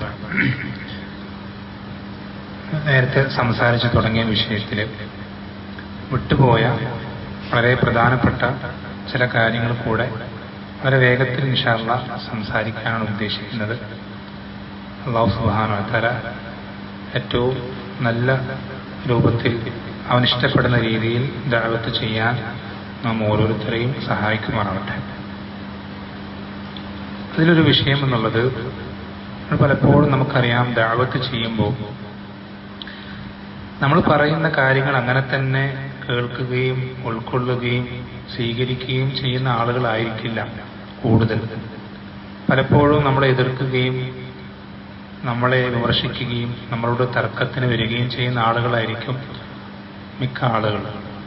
നമ്മൾ ശ്രദ്ധിക്കേണ്ടത്, നമ്മുടെ ദീനിൽ എന്നുള്ളത് വളരെ ശ്രദ്ധിക്കണം, ഗൗരവത്തിൽ മനസ്സിലാക്കേണ്ട ഒരു കാര്യമാണ്. തർക്കം എന്നുള്ളത് വളരെയധികം നിരുത്സാഹപ്പെടുത്തപ്പെട്ട കാര്യം, അങ്ങേയറ്റം ശക്തമായി ഗൗരവത്തിൽ വിമർശിക്കപ്പെട്ട കാര്യമാണ് തർക്കങ്ങളിൽ ഏർപ്പെടുക. നമുക്ക് നല്ല രൂപത്തിൽ സംവദിക്കുന്നത്, വജാദിൽഹും ബില്ലതി ഹിയ അഹ്സൻ, ഏറ്റവും നല്ല രൂപത്തിൽ അവരോട് സംവദിക്കുക എന്ന് അല്ലാഹു ഖുർആനിൽ പറഞ്ഞിട്ടുണ്ട്. എന്നാൽ ഖുർആനിൽ തന്നെ അല്ലാഹു സുബ്ഹാനഹു വ തആല ഹദീസുകളിൽ നബി സല്ലല്ലാഹു അലൈഹി വസല്ലമ കുതർക്കങ്ങളിൽ ഏർപ്പെടുന്നത് വളരെ ശക്തമായി ആക്ഷേപിക്കുകയും ചെയ്തിട്ടുണ്ട്. എത്രത്തോളം ഹദീസുകൾ കാണാം. നബി സല്ലല്ലാഹു അലൈഹി വസല്ലം പഠിപ്പിച്ചെന്നു, ഒരു കൗം, ഒരു സമൂഹം, അവർ ഹിദായത്തിലായതിനു ശേഷം വഴികേടിലേക്ക് പോയിട്ടില്ല എപ്പോഴല്ലാതെ, അവർക്കിടയിൽ തർക്കം വ്യാപകമായിട്ടല്ലാതെ എന്ന് നബി സല്ലല്ലാഹു അലൈഹി വസല്ലം എന്ത് ചെയ്തിട്ടുണ്ട്, ഹദീസുകളിൽ പഠിപ്പിച്ചെന്നതായി. ഒരു സമൂഹത്തിൽ എല്ലാവർക്കും ഹിദായത്തിലായി, എല്ലാവരും ഹിദായത്ത് കിട്ടിയ അവസ്ഥയിലായി, എന്നിട്ട് അവരെന്ത് ചെയ്യണം, വഴികേടിലായി പോവുകയാണ്. അങ്ങനെ ആയി പോകുന്നത് എപ്പോഴല്ലാതാവുകയില്ല, അവർക്കിടയിൽ തർക്കം വ്യാപകമാകുമ്പോഴല്ലാതെ ആവുകയില്ല എന്ന് നബി സല്ലല്ലാഹു അലൈഹി വസല്ലം പഠിപ്പിച്ചു. എന്നുവെച്ചാൽ നമ്മുടെ ഹിദായത്ത് നമുക്ക് നഷ്ടപ്പെട്ടു പോവാൻ വളരെയധികം കാരണമാകുന്ന വലിയൊരു പ്രധാനപ്പെട്ട അപകടമാണെന്ത്, തർക്കത്തിലേർപ്പെടുകയാണ്. അപ്പൊ എന്താണ് ഈ തർക്കം? നമ്മുടെ ദഅവത്തിൽ കടന്നു വരാൻ പാടില്ലാത്ത തർക്കം ഏതാ? നമുക്ക് പറ്റുന്ന അനുവദിക്കപ്പെട്ട നല്ല സംവാദങ്ങൾ എന്തൊക്കെയാണ്? നാം ശ്രദ്ധിക്കണം. നമ്മൾ അതിന് ചില നിബന്ധനകൾ പണ്ഡിതന്മാർ പഠിപ്പിച്ചു തന്നിട്ട് ആ കാര്യങ്ങൾ ശ്രദ്ധിക്കുക എന്നുള്ളതാണ് ഏറ്റവും പ്രധാനപ്പെട്ട കാര്യം. ഒന്നാമത്തേത്, നമ്മൾ സംസാരിക്കുന്ന വ്യക്തി, അയാൾ ഈ സംസാരം കേട്ടാൽ, നമ്മുടെ ഈ സംസാരം കേട്ടുകഴിഞ്ഞാൽ അയാൾ മനസ്സിലാക്കിയിട്ടുള്ള തെറ്റിദ്ധാരണകളിൽ നിന്ന് അയാൾ മാറും, അയാൾ ഹക്കിലേക്ക് മടങ്ങി വരാൻ തയ്യാറാകും എന്ന് നമുക്ക് ബോധ്യപ്പെടുന്നിടത്തോളം അയാളോട് സംവദിക്കാം. ദീൻ അനുവദിച്ചു തന്നിട്ടുള്ള കാര്യം. നമ്മൾ ഈ പറയുന്ന, നമ്മളിങ്ങനെ ഒരുപാട് ദീർഘനേരം നീണ്ട, ചിലപ്പോൾ വൈകാരികമായി നമ്മൾ ചിലപ്പോൾ എന്ത് ചെയ്യും, സംസാരിച്ചു പോകുന്ന ആ സംസാരങ്ങളൊക്കെയും ആ കേൾക്കുന്ന വ്യക്തിക്ക് അതുകൊണ്ട് മാറ്റമുണ്ടാകുമെന്ന് നമുക്ക് തോന്നുന്നിടത്തോളം ദീൻ അനുവദിച്ചു തന്നിട്ടുണ്ട്. എന്നാൽ നമ്മൾ സംസാരിച്ച് നമ്മൾ ഒരു സ്ഥലത്ത് ഒരു സന്ദർഭം എത്തിയപ്പോൾ നമുക്ക് മനസ്സിലായി അയാൾ ഈ ഹക്ക് കേട്ടാൽ സ്വീകരിക്കാൻ തയ്യാറാവൂല, അയാൾ ഈ ഹക്കാണെന്ന് മനസ്സിലായാലും അംഗീകരിക്കാൻ തയ്യാറാവൂല എന്ന് നമുക്ക് എപ്പോ മനസ്സിലായോ അപ്പൊ നമ്മുടെ സംസാരം നിർത്താം. പിന്നെ നമ്മൾ തർക്കിക്കാൻ പാടില്ല. പിന്നെ തർക്കിച്ചാൽ അത് ദീൻ എതിർത്ത വിലക്കിയ തർക്കമായി തീരും. പിന്നെ നമ്മൾ തർക്കിച്ചാൽ അത് ദീൻ വിലക്കിയ, ദീൻ പാടില്ല എന്ന് പറഞ്ഞ തർക്കമായി തീരും. അങ്ങനെ ആയിക്കഴിഞ്ഞാൽ പിന്നെ സംസാരിക്കാൻ പാടില്ല, പിന്നെ തർക്കിക്കാൻ പാടില്ല, പിന്നെ നമ്മൾ എന്ത് ചെയ്യാൻ പാടില്ല, തർക്കിക്കാൻ പാടില്ല. അതേപോലെ തന്നെ ദീൻ വിലക്കിയ മറ്റൊരു തർക്കത്തിന്റെ രൂപമാണെന്ത്? പരസ്യമായ, പബ്ലിക്കായ തർക്കങ്ങൾ. പബ്ലിക്കായ പരസ്യമായിട്ടുള്ള സംവാദങ്ങളും അല്ലെങ്കിൽ എന്താ പറയാ, ഡിബേറ്റുകളും കാര്യങ്ങളും. ഇന്നൊക്കെ ഓൺലൈനായിട്ടുള്ള ഡിബേറ്റുകൾ ധാരാളം, ഓൺലൈനായിട്ടുള്ള ഡിബേറ്റുകൾ ഇന്ന് വ്യാപകമായി നടക്കുന്നത്. അതിനു വേണ്ടിയിട്ടുള്ള വാട്സപ്പ് ഗ്രൂപ്പുകളൊക്കെ ധാരാളമുണ്ട്. പല വിഷയങ്ങളുടെ ഡിബേറ്റുകൾ വാട്സപ്പുകൾ ഗ്രൂപ്പുകളായിട്ട് ആ ഡിബേറ്റുകൾക്ക് വേണ്ടിയിട്ടുള്ള ഗ്രൂപ്പുകൾ. ഇവിടെ എന്ത് ചെയ്യുക, ഒരു ഭാഗം ഒരാൾ പറയാ, മറ്റേ ഭാഗം മറ്റേയാൾ പറയാ, ഇങ്ങനെ ഡിബേറ്റുകൾ നടക്കുക. നമ്മൾ ശ്രദ്ധിക്കണം, ഇങ്ങനെ പരസ്യമായ ഡിബേറ്റുകളും സംവാദങ്ങളും ദീനുൽ ഇസ്ലാം എന്ത് ചെയ്താണ്, കർശനമായി വിലക്കിയിട്ടുള്ള കാര്യം. പാടില്ല. വളരെ അപൂർവം ചില സാഹചര്യങ്ങളിൽ, ചില പ്രത്യേകം സന്ദർഭങ്ങളിൽ മാത്രമേ അത് അനുവദിക്കപ്പെട്ടിട്ടുള്ളൂ. അതല്ലാതെ മൊത്തത്തിൽ അത് ദീനുൽ ഇസ്ലാം കർശനമായി നിരോധിച്ച കാര്യം. അങ്ങനെ തർക്കിക്കാൻ പാടില്ല. അങ്ങനെ പരസ്യമായി നമ്മൾ സംവാദങ്ങൾ ഏർപ്പെടുക എന്നുള്ളത് പാടില്ല. വളരെ ഗൗരവത്തിൽ ശ്രദ്ധിക്കേണ്ട കാര്യം. ചിലപ്പോൾ അവരെന്ത് ചെയ്യും, പരസ്യമായി നമ്മൾ വെല്ലുവിളിക്കും. ഈ ഒരു വാദത്തിന് വേണ്ടി പരസ്യമായി ഞാൻ സംവാദത്തിന് തയ്യാറാണ്, പറ്റുന്നവർ വരട്ടെ, ധൈര്യമുള്ളവർ കടന്നു വരട്ടെ എന്ന് പറഞ്ഞ് ചിലപ്പോൾ എന്ത് ചെയ്യും, പരസ്യമായി വെല്ലുവിളിക്കും. അപ്പം നമ്മളിലുള്ള ആളുകൾക്ക് തോന്നിപ്പോകും, നമ്മൾ അവിടെ ആ സംവാദത്തിന് നമ്മൾ തയ്യാറായില്ലെങ്കിൽ ആളുകൾക്ക് തോന്നുന്നില്ലേ, നമ്മുടെ ഭാഗത്ത് ഹക്കില്ല എന്ന് തോന്നുന്നില്ലേ, അപ്പൊ നമ്മൾ ആ സംവാദത്തിന് പോയില്ലെങ്കിൽ അത് നമുക്കൊരു കുറച്ചിലല്ലേ എന്നൊക്കെ തോന്നും. ശരി തന്നെ. പക്ഷേ എന്ത് ചെയ്യാൻ പാടില്ല, പരസ്യമായി സംവാദത്തിൽ ഏർപ്പെടുക എന്നുള്ളത് ദീൻ അനുവദിച്ചു തന്നിട്ടുള്ള കാര്യമല്ല. ദീൻ അനുവദിച്ചു തന്നിട്ടുള്ള കാര്യമല്ല. അത് അങ്ങേയറ്റത്തെ നെറൂറത്തിന്റെ ഘട്ടങ്ങളിൽ മാത്രം, പരമാവധി ആളുകൾ അറിയാത്ത രൂപത്തിൽ മാത്രമാണ് സംവാദങ്ങൾ ഏർപ്പെടേണ്ടത്. ഇതെന്താണ്, ഇപ്പൊ ഇത് പരസ്യമായി ലൈവൊക്കെ ഉണ്ടാവും, റെക്കോർഡിംഗ് ഉണ്ടാവും, എന്നിട്ടത് CD-കളായി കാസറ്റുകളായി ആളുകളിലേക്ക് പ്രചരിപ്പിക്കും. ആ സംവാദം, മണ്ണാർക്കാട് സംവാദം അല്ലെങ്കിൽ ഹൊസങ്കടി സംവാദം, ആ സംവാദം, എത്രത്തെ സംവാദങ്ങൾ ഇന്നും നമ്മുടെ നാട്ടിൽ റെക്കോർഡ് ചെയ്യപ്പെട്ടിട്ടുണ്ട്. ഇന്നും നമുക്ക് ലഭ്യമാകുന്ന എത്ര സംവാദങ്ങളുണ്ട്. അങ്ങനെ അത് റെക്കോർഡ് ചെയ്ത ആളുകളിലേക്ക് പ്രചരിപ്പിക്കുക എന്നുള്ളത് പാടില്ലാത്തതാണ്. അങ്ങനെയുള്ള സംവാദങ്ങളിൽ സാധാരണക്കാർ പങ്കെടുക്കുക എന്നുള്ളത് പാടില്ലാത്തതാണ്. അങ്ങനെയുള്ള റെക്കോർഡ് ചെയ്യപ്പെട്ട ക്ലാസ്സുകൾ കേൾക്കുക എന്നുള്ളത് സാധാരണക്കാരന് പാടില്ലാത്തതൊന്നും ആളുകൾക്ക് അറിയില്ല. സാധാരണ ഒരു ദർസ് വെച്ചാൽ വരാത്ത ആളുകൾ പോലും അവിടെ ഉണ്ടാവും, സംവാദങ്ങൾക്ക് ഉണ്ടാവും. എന്നിട്ട് ഹരമാണ്, ഇതിന്ന് ആവേശത്തിൽ കാണാൻ എന്തോ ഒരു മാച്ച് കാണുന്ന പോലെ.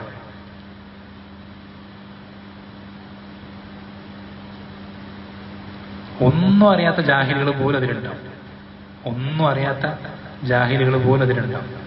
അവർ ഈ സംവാദം കാണുമ്പോൾ എന്തുണ്ടാവുമെന്നറിയോ, ഇപ്പുറത്ത് ബാത്തിലിന്റെ ആള് ബാത്തിലാണ് പറയുന്നതെങ്കിൽ പോലും അയാൾ ആ ബാത്തിൽ വളരെ ഭംഗിയിൽ വളരെ നല്ല രൂപത്തിൽ അവതരിപ്പിച്ചു.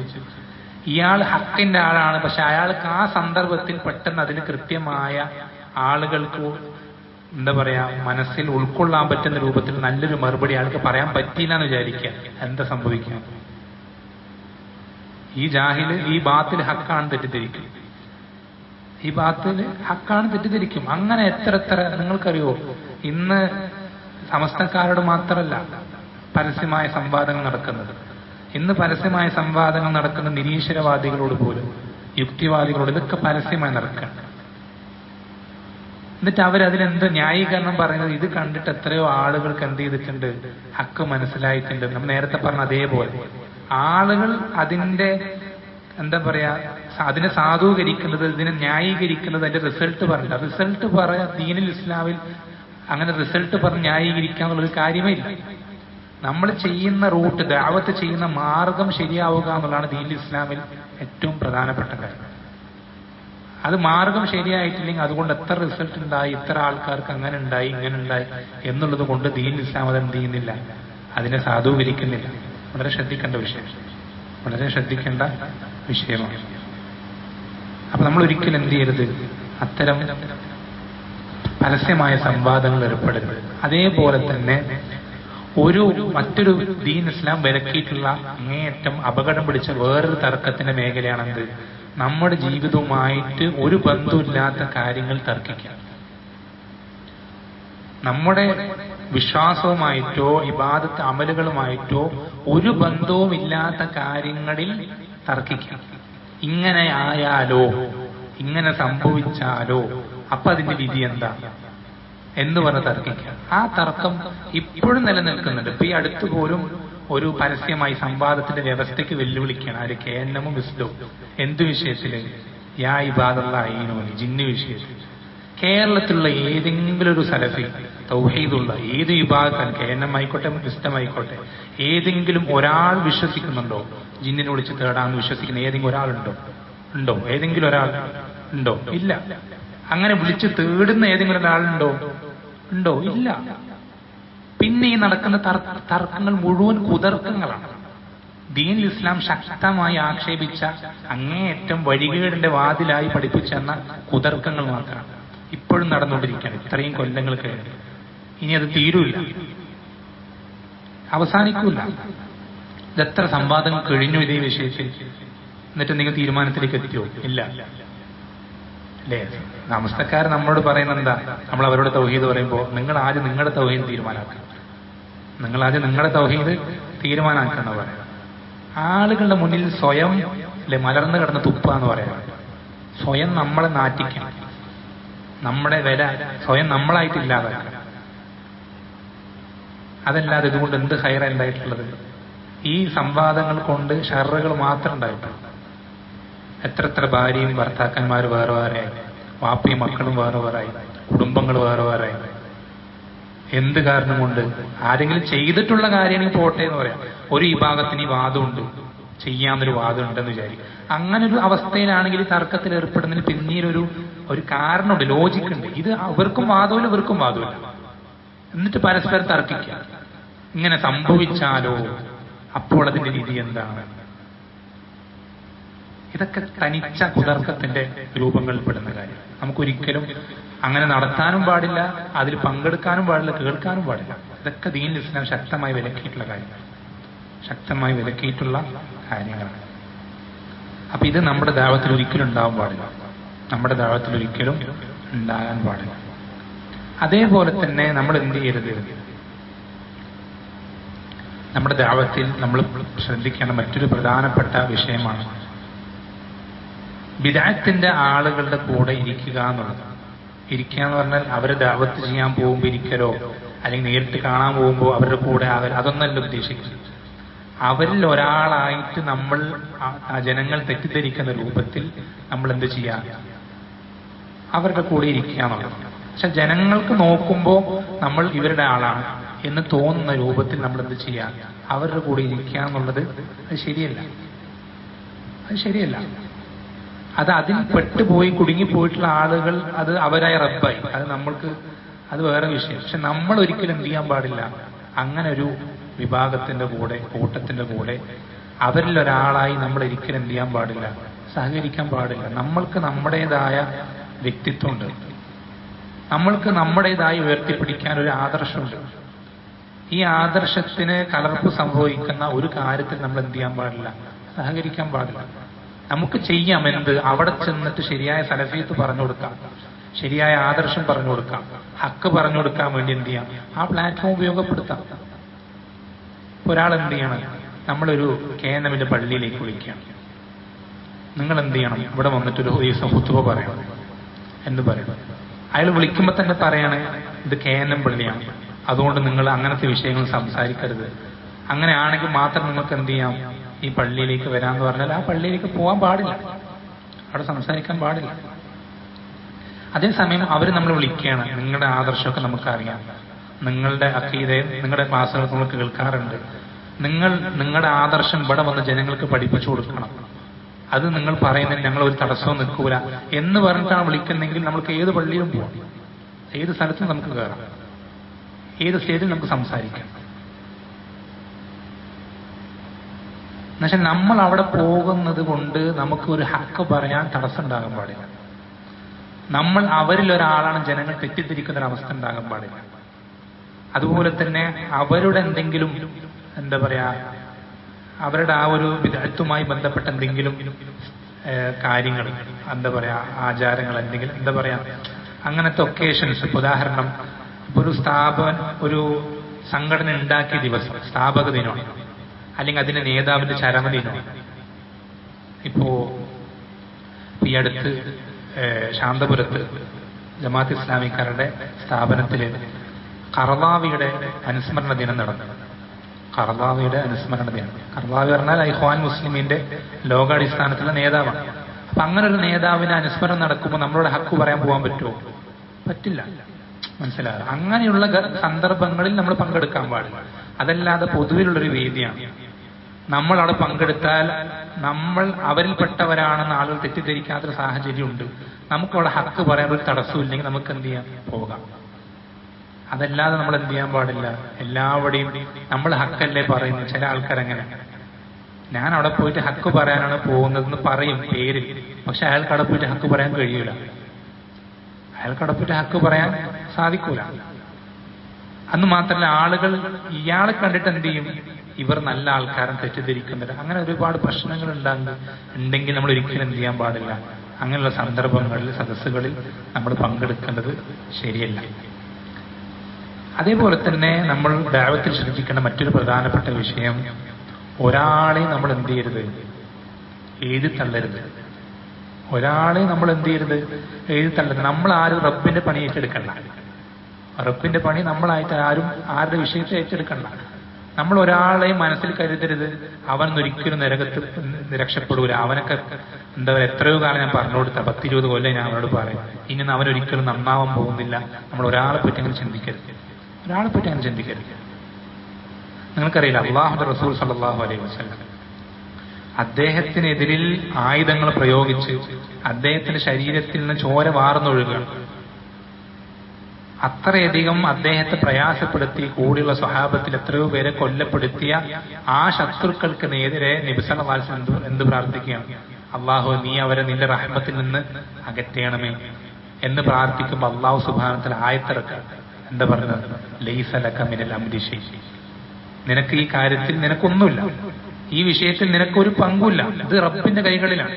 റബ്ബ് ഉദ്ദേശിക്കെങ്കിൽ ഹിദായത്ത് കൊടുക്കും, റബ്ബ് ഉദ്ദേശിക്കെങ്കിൽ എന്ത് ചെയ്യും, ശിക്ഷിക്കും. നിനക്കൊരാളെ എന്ത് ചെയ്യാൻ പറ്റില്ല, അവരെ നശിപ്പിക്കണമേ, അല്ലെങ്കിൽ ഹിദായത്ത് തടയണമേ, അല്ലെങ്കിൽ അങ്ങനെ ആക്കണമേ, ഇതൊന്നും നിന്റെ കൈകളിലുള്ള കാര്യമല്ല. അല്ലാഹു പറയാം, നമ്മൾ ഒരാളുടെ വിഷയത്തിൽ എന്ത് ചെയ്യണ്ട, നമ്മളൊരു മുൻധാരണ ഉണ്ടാകേണ്ടതില്ല, മുൻവിധി നമ്മൾ എടുക്കേണ്ടതില്ല. ഏത് ആൾക്കും മാറ്റം വന്നേക്കാം, എങ്ങനെയുള്ള ആൾക്കും മാറ്റം വന്നേക്കാം. ഇസ്ലാമിന് ഏറ്റവും വലിയ തടസ്സമായി നിന്നിരുന്ന ആളുകളിൽ ഒരാളായിരുന്നു ആര്, ഉമർ ഇബ്നുൽ ഖത്താബ് റളിയല്ലാഹു അൻഹു. മുസ്ലിമീങ്ങൾക്ക് അവർ ഇസ്ലാം പരസ്യമായി പറയുന്നതിന് ഏറ്റവും വലിയ പേടി സ്വപ്നമായി നിന്നിരുന്ന ആളുകൾ രണ്ടാളായിരുന്നു. ഒന്ന് അബൂജഹലും ഒന്ന് ഉമർ ഇബ്നുൽ ഖത്താബ്. ഇസ്ലാം പുറത്ത് പറഞ്ഞു കഴിഞ്ഞാൽ, പരസ്യമായി സംസാരിച്ചാൽ ഏറ്റവും കൂടുതൽ അടി കിട്ടിയ രണ്ടാൾക്കാരുണ്ടാവും. ബാക്കിയുള്ളവരൊക്കെ പിന്നെയുള്ളൂ. മുസ്ലിമീങ്ങൾക്ക് അന്നത്തെ കാലത്ത് മക്കയിൽ ഏറ്റവും വലിയ പേടി സ്വപ്നമായിട്ട് ഉണ്ടായിരുന്നത് ഈ രണ്ടാളുകൾ. അതുകൊണ്ടാണ് നബി സല്ലല്ലാഹു അലൈഹി വസല്ലം അള്ളാഹുവോട് പ്രാർത്ഥിക്കുന്നത്, അള്ളാഹുവേ ഈ രണ്ടു പേരിൽ ഏതെങ്കിലും ഒരാളെ നീ മുസ്ലിമാക്കിക്കൊണ്ട് ഇസ്ലാമിന് ഇസ്സത്ത് നൽകണമേ എന്ന് നബി സല്ലല്ലാഹു അലൈഹി വസല്ലം പ്രാർത്ഥിക്കുക. ആ പ്രാർത്ഥന അള്ളാഹു സ്വീകരിച്ചിട്ടാണ് ഉമർ ഇബ്നുൽ ഖത്താബ് എന്ത് ചെയ്യുന്നത്, ഇസ്ലാമിലേക്ക് കടന്നു വരുന്നത്. നമ്മൾ ഒരാളുടെയും വിഷയത്തിൽ നിരാശരാകേണ്ടത്, ഒരാളുടെ വിഷയത്തിൽ നിരാശരാകണ്ട, ഒരാളെ നമ്മൾ എഴുതിത്തള്ളണ്ട, ഒരാൾ ഒരിക്കലും നന്നാവില്ല നമ്മൾ വിചാരിക്കണ്ട. എപ്പോഴും ചാൻസ് ഉണ്ട്. റൂഹ് തൊണ്ടക്കുയിൽ എത്തുന്നത് വരേക്കും ചാൻസ് ഉണ്ട്. അതുകൊണ്ടല്ലേ നബി സല്ലല്ലാഹു അലൈഹി വസല്ലം തന്റെ ജീവിതകാലം മുഴുവൻ തൗഹീദ് പറഞ്ഞു കൊടുത്ത് ദഅവത്തിന്റെ എല്ലാ മാർഗങ്ങളും സ്വീകരിച്ച സ്വന്തം ഉപ്പാന്റെ സ്ഥാനത്തുള്ള അബൂ താലിബിന്റെ അടുക്കലേക്ക് മരിക്കാനായി എന്ന് പറയുമ്പോൾ വീണ്ടും ഒന്നുകൂടി പോയി ട്രൈ ചെയ്ത് നോക്കും. വീണ്ടും പോവാണ്. അത്രയും എത്രയോ വട്ടം പറഞ്ഞു കൊടുത്തിട്ടുണ്ട്, അയാൾ അങ്ങനെ തന്നെ മരിച്ചു പോട്ടെ, അയാൾ കാഫറായും നരകത്ത് പോട്ടെ എന്ന് വിചാരിക്കില്ല. പിന്നെയും ഒന്നുകൂടി ശ്രമിച്ചു നോക്കുക. നമ്മുടെ പരിശ്രമം നമ്മൾ അവസാനിപ്പിക്കണം. എപ്പോഴാണ് റബ്ബ് ഹിദായത്ത് കൊടുക്കുക നമുക്ക് പറയാൻ കഴിയും. ചിലപ്പോൾ നമ്മൾ പറയുന്ന നമ്മൾ ചിലപ്പോൾ എന്താ പറയുക, നമ്മൾ വിചാരിക്കണ്ട നമ്മുടെ വലിയ വലിയ വിഷയങ്ങൾ കണ്ടിട്ടാണ് ആളുകൾ മാറ്റം വരാമെന്ന് വിചാരിക്കണ്ട. ചിലപ്പോൾ നിസാരമായ ചില കാര്യങ്ങൾ കണ്ടിട്ടായിരിക്കും എന്ത് ചെയ്യുക ആളുകൾക്ക് മാറ്റം ഉണ്ടാവും.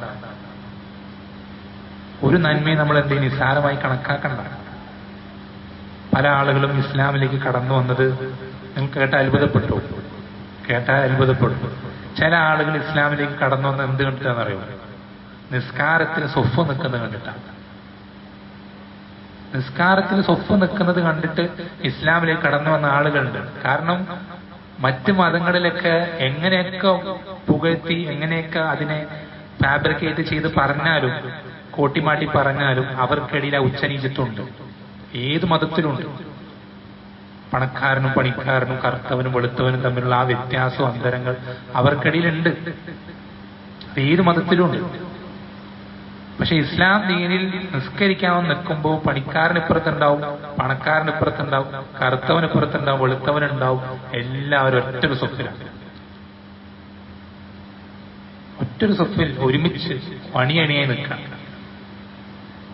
ആർക്കിടയിൽ ഒരു വേർതിരിവുമില്ല. ആർക്കിടയിൽ ഒരു വേർതിരിവില്ല. സുജൂദ് ചെയ്യുന്നത് കണ്ടിട്ട് ഇസ്ലാമിലേക്ക് കടന്നു വന്ന ആളുകൾ, സുജൂദിന്റെ രൂപം കണ്ടിട്ട്. അപ്പൊ നമ്മൾ വളരെയധികം എന്ത് ചെയ്യണം, ഏതൊരു കാര്യവും ദീനിന്റെ വിഷയങ്ങൾ ഒന്നിനെ നമ്മൾ ദഅവത്ത് ചെയ്യുമ്പോൾ ഏറ്റവും അധികം നമ്മൾ ശ്രദ്ധിക്കേണ്ട കാര്യമാണ്. ഒരു നന്മയെ നമ്മൾ നിസ്സാരാക്കണം. അല്ലെ, നമ്മൾ പല ആൾക്കാരും സുന്നത്തല്ലേ പല കാര്യങ്ങൾ ഒഴിവാക്കങ്ങനെ, അത് സുന്നത്തല്ല. സഹാബത്ത് പല കാര്യങ്ങളും ചെയ്തിരുന്നത് എങ്ങനെ പറഞ്ഞാൽ അത് സുന്നത്താണ്. സുന്നത്താണെന്ന് അറിഞ്ഞാൽ ചെയ്യുന്ന സ്വഹാബത്തും സുന്നത്താണെന്ന് അറിഞ്ഞാൽ ഒഴിവാക്കുന്ന നമ്മളെങ്ങനെ ഒരുപോലാവാം? അതെങ്ങനെ ശരിയാവാം? നമ്മൾ അവരെ പോലാകണം. സലഫുകൾ എന്ന് പറയുമ്പോൾ ആദ്യം പെടുന്നത് അവരാണ്. അവരെ പിൻപറ്റുമ്പോഴാണ് നമ്മൾ സലഫികളാവുന്നത്. അവരെ പിൻപറ്റുമ്പോഴാണ് നമ്മൾ സലഫികളാവുന്നത്. നമ്മുടെ ജീവിതത്തിൽ എല്ലാ സുന്നത്തുകളും പരമാവധി നമ്മൾ എന്ത് ചെയ്യണം? പാലിക്കണം. അതിൽ ഓരോന്നിലും റബ്ബ് ഓരോ ഹിക്മത്ത് നിശ്ചയിച്ചിട്ടുണ്ട്. ഓരോ ഹിക്മത്ത് നിശ്ചയിച്ചിട്ടുണ്ട്. ഇതിലേത് കൊണ്ടാണ് ഏറ്റവും കൂടുതൽ മാറ്റം ഉണ്ടാവുക എന്നുള്ളത് നമുക്കറിയില്ല. നമ്മൾ എന്ത് ചെയ്യണം? പിന്നെ ഒരു കാര്യം കൂടി പറഞ്ഞിട്ട് അവസാനിപ്പിക്കുകയാണ്. ദീനിൽ ഇസ്ലാം പഠിപ്പിച്ചു തന്ന ഒരുപാട് ഖൈറുകളുണ്ട്. അത് നമുക്ക് പലർക്കും അറിയാത്ത പല മേഖലകളിൽ ഒരുപാട് ഖൈറുകളുണ്ട്. അതൊക്കെ നമ്മുടെ ജീവിതത്തിൽ നമുക്ക് പറ്റുന്ന പോലെ നമ്മൾ എന്ത് ചെയ്യണം? പ്രാവർത്തികമാക്കണം. പാവപ്പെട്ടവർക്ക് ഭക്ഷണം കൊടുക്കുക എന്നുള്ളത് രാഷ്ട്രീയക്കാർക്ക് മാത്രം ചെയ്യാനുള്ള കാര്യമല്ല. ദീനിൽ ഇസ്ലാം അങ്ങേയറ്റം പ്രോത്സാഹിപ്പിച്ച കാര്യമാണ്. പാവപ്പെട്ടവർക്ക് ഭക്ഷണം കൊടുക്കുക എന്നുള്ളത്. ദാഹിക്കുന്നവന് വെള്ളം കൊടുക്കുക എന്നുള്ളത് ദീനിൽ ഇസ്ലാം പഠിപ്പിച്ചെന്ന ഏറ്റവും വലിയ സ്വതക്കയാണ്. സ്വതക്കകളുടെ കൂട്ടത്തിൽ ഏറ്റവും പ്രതിഫലം കിട്ടുന്ന സ്വതക്ക എന്താ? ദാഹിച്ചു വലഞ്ഞ ഒരാൾക്ക് വെള്ളം കൊടുക്കുക എന്നുള്ളത്. വഴിയിൽ നിന്ന് ഉപദ്രവം നീക്കാന്നുള്ളത് ദീൻ ഇസ്ലാം പഠിപ്പിച്ചെന്ന് അങ്ങേയറ്റം ഈമാന്റെ വലിയൊരു ശാഖയായിട്ട് പഠിപ്പിച്ചത്. അതേപോലെ തന്നെ ചെടി നടുക എന്നുള്ളത്, മരം നടുക, കൃഷി ചെയ്യുക. നമ്മളൊരു ചെടി നട്ട് അതിൽ തണലൊരാൾക്ക് കിട്ടിക്കഴിഞ്ഞാൽ അത് നമുക്ക് സ്വതക്കെയാണ്. നമ്മളൊരു ചെടി നട്ട് അതിന്റെ ഫലം ഒരാൾ ഭക്ഷിച്ചാൽ അത് നമുക്ക് സ്വതക്കെയാണ്. നമ്മളൊരു കിണർ കുടിച്ച് ആ കിണറിൽ നിന്ന് ഒരാൾ വെള്ളം കുടിച്ചാൽ അത് നമുക്ക് സ്വതക്കെയാണ്. എന്നാൽ നേരെ തിരിച്ചാണെങ്കിലോ, നമ്മൾ വഴിയിൽ കൊണ്ടേ, നമ്മൾ വീട്ടിലത്തെ വേസ്റ്റ് വഴിയിൽ കൊണ്ട് എണ്ണച്ച് കൊണ്ട് പോകുമ്പോൾ ആരും കാണാത്ത സ്ഥലത്തെത്തുമ്പോൾ എന്ത് ചെയ്യണം? ജസ്റ്റ് നമ്മുടെ വേസ്റ്റ് ഒന്ന് തട്ടുക. നബി സല്ലല്ലാഹു അലൈഹി വസല്ലം പഠിപ്പിച്ചത് അത് ശാപം കിട്ടുന്ന കാര്യമാണ് പഠിപ്പിച്ചത്. ആളുകൾ സഞ്ചരിക്കുന്ന വഴിയിൽ അവർക്ക് പ്രയാസമുണ്ടാക്കുന്ന കാര്യങ്ങൾ നിക്ഷേപിക്കുക എന്നുള്ളത്, അത് മൂത്രം ഒഴിച്ചിട്ടാണെങ്കിലും വേസ്റ്റ് ഇട്ടിട്ടാണെങ്കിലും.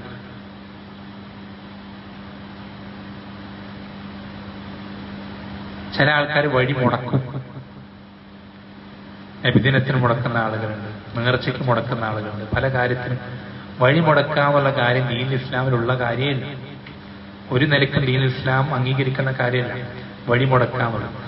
എത്രയോ ആ അത്യാവശ്യങ്ങൾ പോകുന്ന ആളുകളുണ്ടാവും, അവരിങ്ങനെ ഇവരെയും കാത്ത് മണിക്കൂർ അങ്ങനെ നിൽക്കുക. രോഗികളുണ്ടാവും, ആംബുലൻസുകളുണ്ടാവും, പ്രായമുള്ള ആൾക്കാരുണ്ടാവും, ഈ റോഡിലെ ചൂടും വെയിലത്തും വേർത്തുരുകി ഒലിച്ചു നിൽക്കുന്ന ചെറിയ കുട്ടികളുണ്ടാവും. ഇവരൊക്കെ പ്രയാസപ്പെടുത്തിയിട്ട് ഇവരിങ്ങനെ മുന്നിൽ എന്ത് ചെയ്യാം? ഇങ്ങനെ നടക്കാം, ദീനിന്റെ പേരും പറഞ്ഞു. അപ്പൊ നമ്മൾ ശ്രദ്ധിക്കണം, നമ്മുടെ ഓരോ കാര്യങ്ങളിലും ദീനുൽ ഇസ്ലാം പ്രകടമായിരിക്കുക എന്നുള്ളതാണ് ഏറ്റവും വലിയ ദഅവത്ത്. ഏറ്റവും വലിയ ദഅവത്ത്. അത് എത്ര നിസ്സാരമായ കാര്യമാണെങ്കിൽ നമ്മൾ ഒരിക്കലും എന്ത് ചെയ്യരുത്, അതിനെ വില കുറച്ച് കണ്ടുകൂടാം.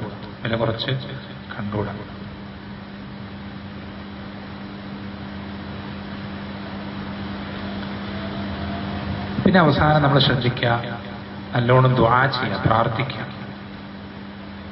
നമുക്ക് എപ്പോഴും അവരോട് നസീഹത്ത് ഉണ്ടാകണം. നബി സല്ലല്ലാഹു അലൈഹി വസല്ലം പഠിപ്പിച്ചെന്നില്ലേ, നിങ്ങളും ഞാനും തമ്മിലുള്ള ഉദാഹരണം ഏതുപോലെയാണ്? ഒരു വിളക്ക് കത്തിച്ചു, ആ വിളക്കിലേക്ക് കുറെ ഈയാമ്പാറ്റകൾ വേഗത്തിൽ ആ വിളക്കിലേക്ക് തീ കത്തിക്കൊണ്ടിരിക്കുക. വെളിച്ചം കണ്ടിട്ട് ഈയാമ്പാറ്റകൾ അതിലേക്ക് കുതിച്ചു പോവാണ്. അപ്പൊ ആ ഈയാമ്പാറ്റകളെ തടഞ്ഞു നിർത്തുകയാണ്. നിങ്ങളെ ഞാൻ നിങ്ങളുടെ വസ്ത്രത്തിൽ പുറകിൽ പിടിച്ചു നിർത്തിയിരിക്കുക. ഇതുപോലെ അവരാ ദുനിയാവിന്റെ പളവളപ്പ് കണ്ടിട്ട് നരകത്തിലേക്ക് കുതിച്ചു പോയിക്കൊണ്ടിരിക്കുന്ന ആളുകൾ, അവരെ നമ്മൾ പിടിച്ചു വെക്കുമ്പോൾ അവർ ചിലപ്പോൾ നമ്മളെ ശകാരിക്കും, ചിലപ്പോൾ ചീത്ത പറയും, ചിലപ്പോൾ നമ്മളെ ദ്രോഹിക്കും. പക്ഷെ നമുക്ക് അവരോടുള്ള റഹ്മത്ത് കാരണത്താൽ നമ്മൾ അവരെന്ത് ചെയ്യരുത്, വിട്ടുകളയരുത്. നമ്മൾ അവരെ പിടിച്ചു നിർത്തണം, അവർക്ക് വേണ്ടി പ്രാർത്ഥിച്ചുകൊണ്ടേയിരിക്കണം. അവർ നമ്മളെ ചീത്ത പറഞ്ഞാലും തെറി പറഞ്ഞാലും ഉപദ്രവിച്ചാലും നമ്മൾ ആ ഹക്ക് അവർക്ക് പറഞ്ഞു കൊടുത്തുകൊണ്ടേയിരിക്കും. അവർക്കറിയില്ലല്ലോ നമ്മൾ അവരുടെ ഹൈറിന് വേണ്ടിയിട്ടാണ് അവരോട് പറയുന്നത്. അവർക്കറിയില്ല, അവര് നമ്മളെന്തോ ശത്രുവായിട്ടാണ് കാണുന്നത്. അപ്പൊ നമ്മൾ പരമാവധി എന്ത് ചെയ്യണം, ഈ നസീഹത്തോടുകൂടെ അവർക്ക് വേണ്ടി പ്രാർത്ഥിച്ചുകൊണ്ടിരിക്കുകയും പരിശ്രമിച്ചുകൊണ്ടേയിരിക്കുകയും ചെയ്യേണ്ടതുണ്ട്. അള്ളാഹു സുബ്ഹാനഹു എന്ത് ചെയ്യും, നമുക്ക് എല്ലാവർക്കും ഏറ്റവും നല്ല രൂപത്തിൽ ഈ ദഅവത്ത് പൂർത്തീകരിക്കുവാൻ, അതിന് ആഖിറത്തില്ലേ നമ്മൾ കാരണം ഒരാൾ ഹിദായത്തിലായി കഴിഞ്ഞാൽ അവൻ ചെയ്യുന്ന എല്ലാ നന്മകൾക്കുള്ള പ്രതിഫലം നമുക്ക് കിട്ടും.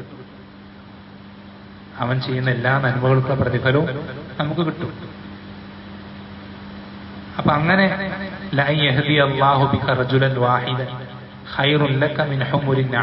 നീ കാരണം ഒരാൾക്ക് ഹിദായത്ത് കിട്ടുന്നതാണ് നിനക്ക് ചുവന്ന ഒട്ടകങ്ങൾ കിട്ടുന്നതിനേക്കാൾ നിനക്ക് നല്ലത്, ഉത്തമമായിട്ടുള്ളത് എന്ന് നബി സല്ലല്ലാഹു അലൈഹി വസല്ലം പഠിപ്പിച്ചതുപോലെ നമ്മൾ ഓരോരുത്തരും പരിശ്രമിക്കുക. അല്ലാഹു സുബ്ഹാനഹു വ തആല നമുക്ക് എല്ലാവർക്കും നമ്മളുടെ സംസാരങ്ങളിലൂടെയും പ്രവർത്തനങ്ങളിലൂടെയും പരിശ്രമങ്ങളിലൂടെയൊക്കെ ഈ നമ്മുടെ ചുറ്റുമുള്ള നമ്മുടെ സമൂഹത്തിലേക്ക് പരമാവധി ഹിദായത്തിന് വെളിച്ചമെത്തിക്കുവാൻ റബ്ബ് സുബ്ഹാനഹു വ തആല നമ്മൾ ഓരോരുത്തരെയും സഹായിക്കുമാറാവട്ടെ. ഇനി നമ്മൾ ശ്രദ്ധിക്കേണ്ട ഒരു കാര്യം കൂടി പറയാണ്.